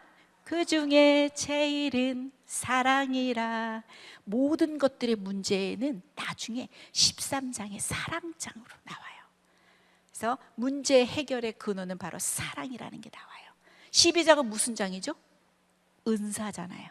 13장이 무슨 장이라고요? 사랑장이에요. 15장은 무슨 장일까요? 부활장이에요. 이렇게 넘어갑니다. 바울과 소스데네, 수신자는 고린도에 있는 하나님의 교회 에베소에서 고린도 전서를 기록합니다. 자, 기록의 목적은 교회가 분열이 일어납니다. 당을 짓는다고 얘기했죠? 이런 문제들이 쭉 있어요. 눈으로 보세요. 이런 문제들이 쫙 교회에 발생합니다. 지금도 똑같습니다. 우리 지금 이 시대에 이런 문제들 없다고 누가 말할 수 있겠습니까? 맞죠? 똑같아요. 자, 고린도는 어떤 도시였냐면은 그리스 본토와 펠레폰네소스를 연결하는 도시였어요. 그 다음에 좁은 항구 도시고 부유한 상업의 중심지고 선교 전략 면에서도 매우 중요했죠. 아포로디테의 신전이 있습니다. 1000명 정도의 여사제들이 있어요. 도덕적으로 타락시키는 역할들도 있어요. 제사가 엄청나게 드려졌으니까 음식들이 시장으로 많이 나왔겠죠. 그러니까 이것을 먹어야 돼, 말아야 돼, 이런 문제들도 되게 많았던 겁니다. 그리고 인간의 지혜를 즐겼어요. 이들이 헬라의 신들처럼 아름답게 되고자 하여 할 수 있는 한 자기의 몸을 아주 아름답게 가꿨어요. 자, 이 책은 책망의 서신이라고도 합니다.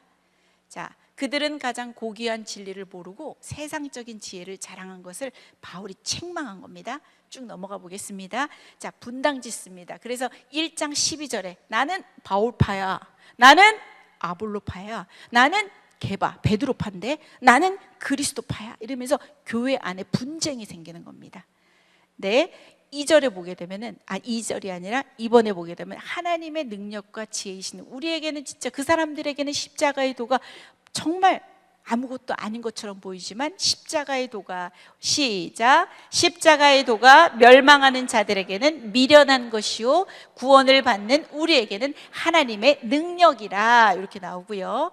교회는 하나님의 성전입니다. 자, 너희는, 시작, 너희는 너희가 하나님의 성전인 것과 하나님의 성령이 너희 안에 계시는 것을 알지 못하느냐. 주인은 누가 되신다고요? 성령께서 되십니다. 자, 누구든지, 시작, 누구든지 하나님의 성전을 더럽히면 하나님이 그 사람을 멸하시리라. 하나님의 성전은 거룩하니 너희도 그러하니라. 자, 너희 몸은, 시작, 너희 몸은 너희가 하나님께로부터 받은 바 너희 가운데 계신 성령의 전인 줄을 알지 못하느냐. 너희는 너희 자신의 것이 아니라 값으로 산 것이 되었으니 그런즉 너희 몸으로 하나님께 영광을 돌리라. 자, 그래서 교회의 문제들에 대한 바울의 해답들을 여러분 쭉 한번 볼게요. 7장에 가보게 되면 결혼 문제에 대한 바울의 해답이 나와요. 자, 성도들의 부부 생활 자체가 목적일 수가 없고 그리스도의 사랑을 실천하며 그리스도의 구속 사업과 하나님의 창조 질서를 수행하는 방편이다. 이거는 그냥 쭉 읽고 넘어갈게요. 우상에 바쳤던 제물 먹어야 될까? 그러니까 이거는 율법의 차원이 아니라 복음 믿음의 차원에서 그렇게 해라. 그래서 만약에 연약한 형제가 그거로 인해서 시험을 받는다면 먹지 말아야지, 그런 얘기들 하는 거예요. 9장에 가면 바울은요, 몇 사람이라도 더 구하고 싶은 마음이 있었던 거야. 그래서 모든 사람에게서, 같이 한번 읽어볼까요? 시작. 모든 사람에게서 자유로우나 스스로 모든 사람에게 종이 된 것은 더 많은 사람을 얻고자 함이라. 약한 자들에게 내가 약한 자와 같이 된 것은 약한 자를 얻고자 함이요, 내가 여러 사람에게 여러 모습이 된 것은 아무쪼록 몇 사람이라도 구원하려고 함이. 유대인에게는 누구처럼 됐다? 유대인처럼 했고, 율법이 있는 자에게는 어떻게 했다? 율법이 없는 자에게는 율법이 없는 자처럼 됐다. 몇 사람이라도 더 구하고자 싶어서 그 사람에 맞게끔 바울은 다 이렇게, 자기는 모든 사람에게 자유롭지만 모든 사람에게 종이 되었다고 얘기가 나옵니다. 자, 10장에는 우상 숭배에 대한 얘기 나와요. 10장 31절 읽어볼까요? 시작. 그런즉 너희가 먹든지 마시든지 무엇을 하든지 다 하나님의 영광을 위하여 하라. 11장에 넘어가면 공중 예배에 대한 권고, 12장은 은사장입니다. 은사는 같이 읽어볼까요? 시작. 은사는 여러 가지나 주는 같으며, 직분은 여러 가지나 주는 같으며, 또 사역은 여러 가지나 모든 것을 모든 사람 가운데서 이루시는 하나님은 같으니. 자, 너희는 뭐다? 그리스도의 몸이요 지체의 각 부분이라. 이렇게 나옵니다. 그 다음에 13장 사랑장이 나와요. 이 모든 은사, 그 은사장 뒤에, 은사와 행위 위에 무엇이 있어야 된다는 걸 얘기하는 겁니까? 사랑이라는 겁니다. 그래서 13장 1절 읽어보겠습니다. 시작. 내가 사람의 방언과 천사의 말을 할지라도 사랑이 없으면 소리나는 구리와 울리는 꽹과리가 되고. 13장 13절 끝에 나오는 말입니다. 시작. 그런즉 믿음, 소망, 사랑, 이 세 가지는 항상 있을 것인데 그 중에 제일은 사랑이라. 그러면서 14장으로 넘어가면 예배 때 방언을 막 남용을 하는 거예요. 무질서에 대한 얘기가 나오고, 15장에 가면 부활장에 대한 얘기가 나와요. 왜냐하면 이 고린도 교인들이 예수를 받아들인 자들입니다. 그죠? 예수를 모르는 자들이 아니죠? 근데 바울은 뭘 말하느냐면 육에 속한 자라고 얘기를 하는 겁니다. 너희가 예수님을 받아들였지만, 너희가 너희 성령을 받아들여서 성전이 되었지만 여전히 중심은 바로 너희구나. 이런 문제들이 다 그럼으로 인해서 생겨난다는 거예요. 마지막 이 부활장을 통해서 뭐냐면, 우리 육체가 죽고 나서 부활이 있는 것처럼, 십자가가 있고 부활이 있는 것처럼 이 부활의 능력으로 너희들이 이 삶을 살아가라고, 어떻게 보면 해답과도 같은 장이 되는 겁니다. 부활장입니다. 사망아, 같이 한번 읽어볼까요? 시작. 사망아, 너의 승리가 어디 있느냐? 사망아, 내가 쏘는 것이 어디 있느냐? 사망이 쏘는 것은 죄요, 죄의 권능은 율법이라. 우리 주 예수 그리스도로 말미암아 우리에게 승리를 주시는 하나님께 감사하노니, 그러므로 내 사랑하는 형제들아, 견실하며 흔들리지 말고 항상 주의 일에 더욱 힘쓰는 자들이 되라. 이는 너희 수고가 주 안에서 헛되지 않을 줄 알미라. 이렇게 나오죠. 그래서 이제 고린도 후서 딱 남네요. 요즘에 제가 명강의를 못해요. 꼭 시간을 넘기네요. 그죠? 후서 딱 하나 남았어요. 자, 보세요. 자, 시련 중에 위로가 되시는 하나님입니다. 요거 쭉 이렇게 보시고요. 요거는, 후서는 요것만 생각하면 돼. 바울의 사도직을 다 걸고 넘어지는 거야. 요 사도직에 대해서 정당성을 옹호하는 내용이 많이 나올 거예요. 나는 히브리인이다, 나는 아브라함의 자손이다, 내가 얼마나 고난받은 줄 아니, 내가 영적 체험으로는 3층전까지 갔다 왔다, 이러면서 나는 사도다 라는 그 시비 붙은 것에 대해서 사도라는 것을 입증하는 얘기 하나, 그 다음에 연보에 대한 이야기가 나옵니다. 예루살렘이 지금 힘들잖아, 교회가. 그 연보를 할 때 어떻게 해라는 얘기가 나올 거예요. 그게 주요 내용이에요. 전부를 알려줄 수는 없는데, 저는 어떻게든 여러분들이 조금이라도 더 쉽게 성경을 보게 하기 위해서 제가 욕심을 내다 보니까 시간을 넘어요.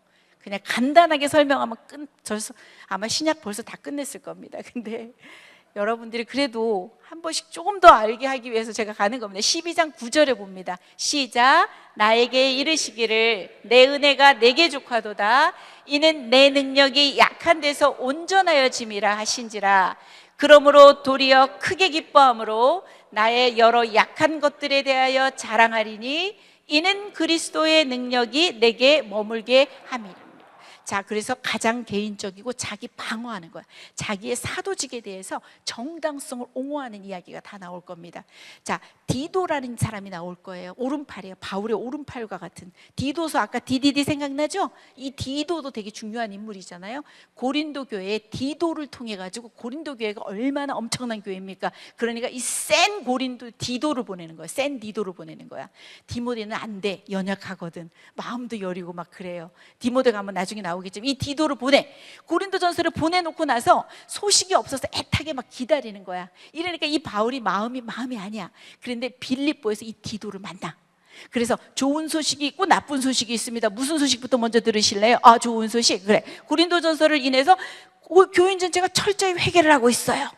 두 번째, 나쁜 소식은 뭐냐면 예루살렘으로부터 온 유대인 교사가 추천서를 받아가지고 다른 복음을 전합니다. 그래서 바울의 사도권에 시비가 붙은 거야.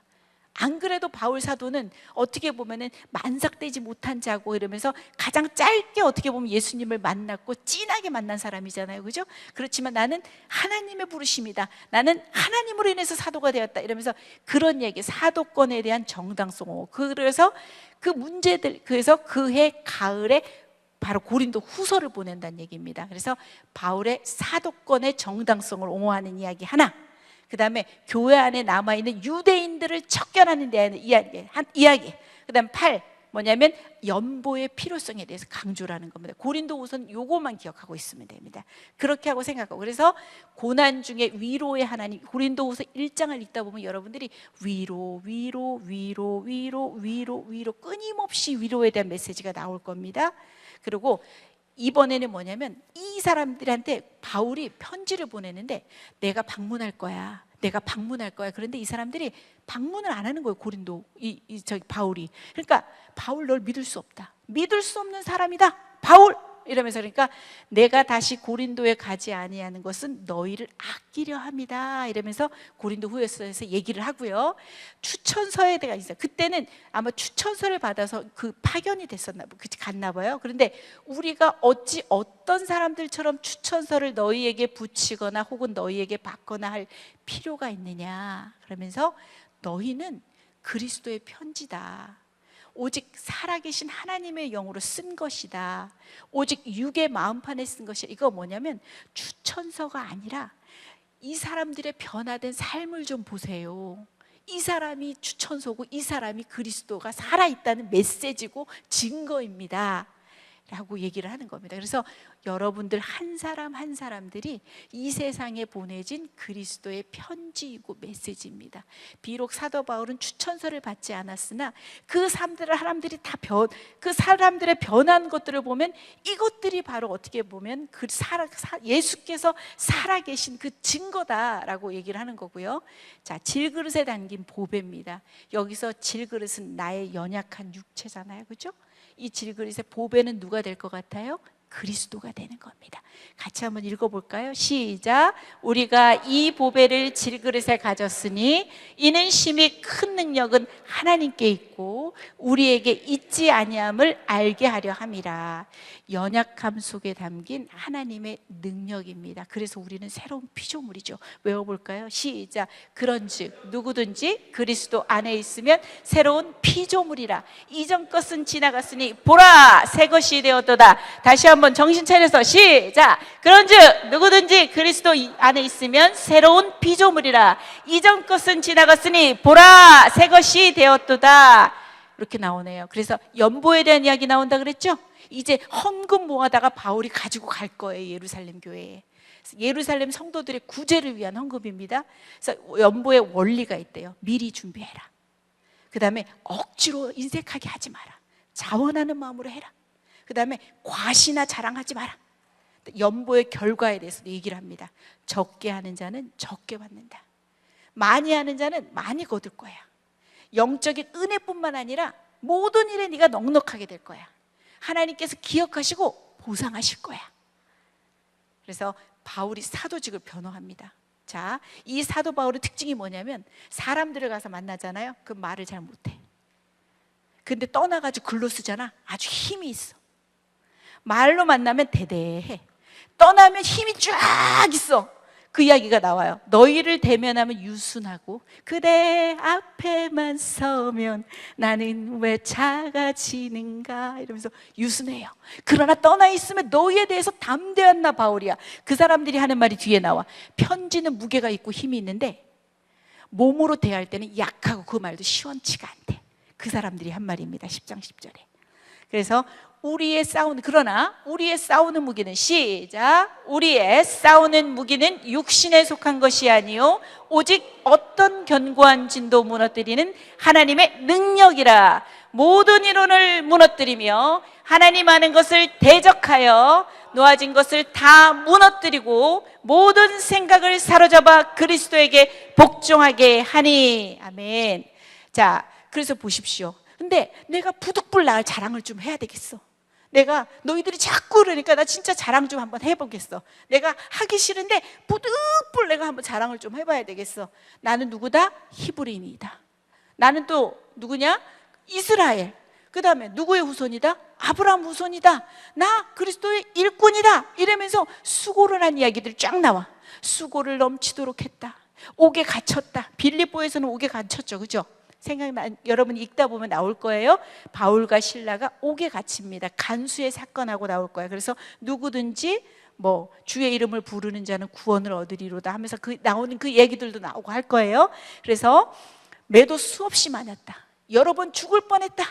유대인들이 40에서 하나 가만 매니까 몇 대일까요? 39대를 5번이나 맞았고 3번은 태장으로 맞고 1번 돌로 맞고 3번 배가 파선을 하고 일주야를 깊은 바다에서 지냈으며 하면서 쫙 고난에 대해서 얘기를 합니다.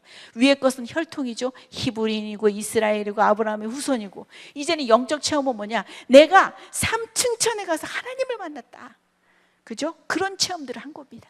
그리고 표적과 기사가 바울에게 엄청나게 많지 않았습니까? 그러면서 이 사도직의 그런 정당성을 옹호를 합니다. 부득불 할 수밖에 없었죠. 그래서 나에게 이르시기를 같이 우리가 한번 보십시오. 여러분에게 은혜가 족하다고 나오고 여러분에게 능력이 약한 데서 온전하여진다고 나와요. 같이 한번 읽어보겠습니다. 시작. 나에게 이르시기를 내 은혜가 내게 족하도다. 이는 내 능력이 약한 데서 온전하여짐이라 하신지라.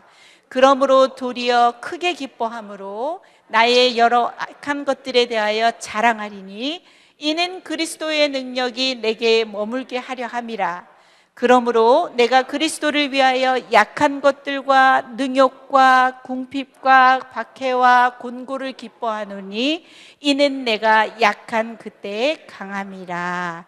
자, 말씀 좋은 거 엄청 나와요. 그래서 우리가 이 찬양에 딱 어울리죠.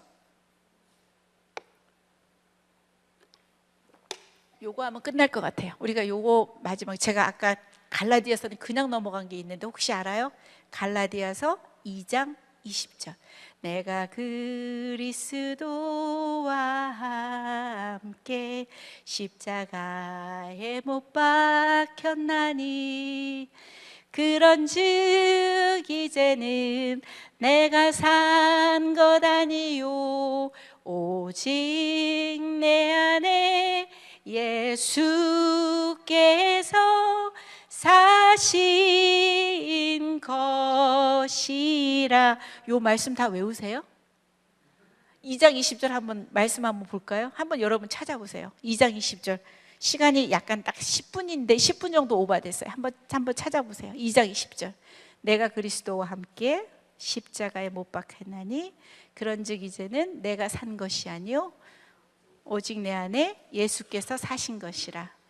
이제 내가 육체 가운데 사는 것은 나를 사랑하사 나를 위하여 자기 자신을 버리신 하나님의 같이 한번 크게 한번 여러분 읽어보십시오. 시작.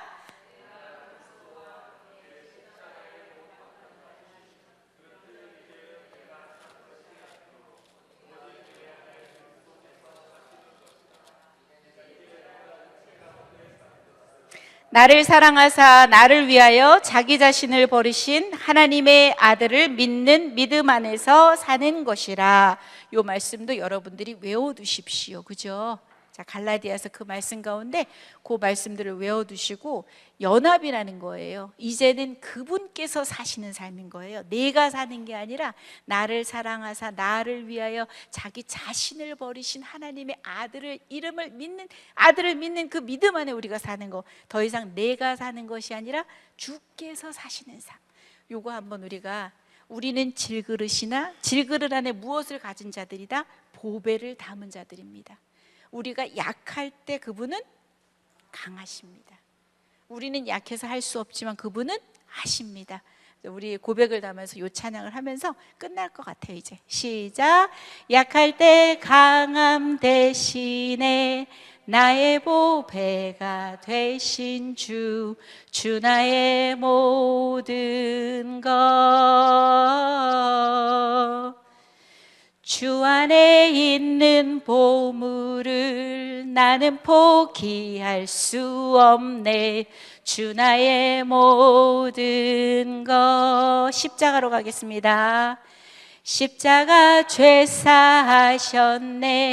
주님의 이름 찬양해.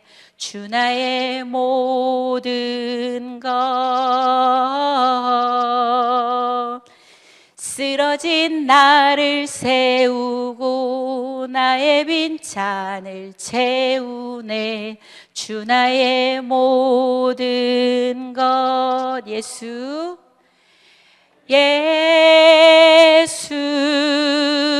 어린 양 존귀한 이름. 예수 어린 양 존귀한 이름. 그렇게 해서 여러분들이 오늘 성경을 한번 쭉 읽어 나가 보세요. 알겠죠? 자, 그래서 오늘 수업을 떠올리면서 오늘 배웠던 성경 사도행전 아마 18장 19장까지일 것 같아요. 야고보서 행함이 없는 믿음은 죽은 것이니라. 갈라디아서, 자, 그죠? 자, 그리스도인의 자유대헌장. 그 다음에 디모데전후서는 아닌데 저기 왜 올라가 있죠? 데살로니가 전후서예요. 미안해요.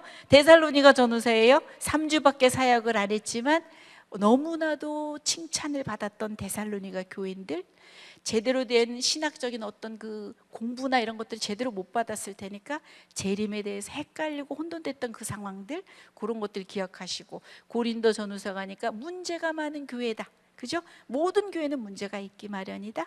그러면서 나중에 고린도 후서에서는 연보에 대한 거, 사도직의 옹호에 대한 거, 이런 것들 얘기했었어요. 그거 하고 다음 수업은 교회 시대 2로 사도행전에서 이제 로마서, 옥중서신이 뭐가 있다 그랬죠? 에, 빌, 골, 몬. 자, 목회서신이 뭐가 있다 그랬죠? 디, 이제 이렇게 공부하고요. 마지막에 우리가 베드로 전후에 유다의 요한 1, 2, 3서의 요한계시록을 하면 우리 모든 수업은 마칩니다. 자, 좋습니다. 자, 그리고 자, 우리는 질그릇이지만 그 안에 무엇을 담았다? 예수 그리스도라는 보배를 가진 사람들입니다. 그래서 우리는 약하지만 누구는 강하시다? 주님은 강하십니다. 내가 약하다고 해야 주님이 일하시는 겁니다. 그죠? 내가 서면 안 되는 거예요. 아까 고린도 교회에 말한 것처럼 육에 속한 자, 여전히 주님을 받아들였지만 내 인생의 왕자 가운데 내가 주인이 되어 있으면 주님이 능력을 발휘하실 수가 없습니다. 내가 그 발 아래로 내려와야 되고, 주님이 내 왕자에 앉으셔서 주님이 주인 되시는 삶을 살아주셔야만 되는 거잖아요. 그죠? 그래서 그 주님을 찬양합니다. 자, 오늘 15분 초과했어요. 자, 수업 마치겠습니다.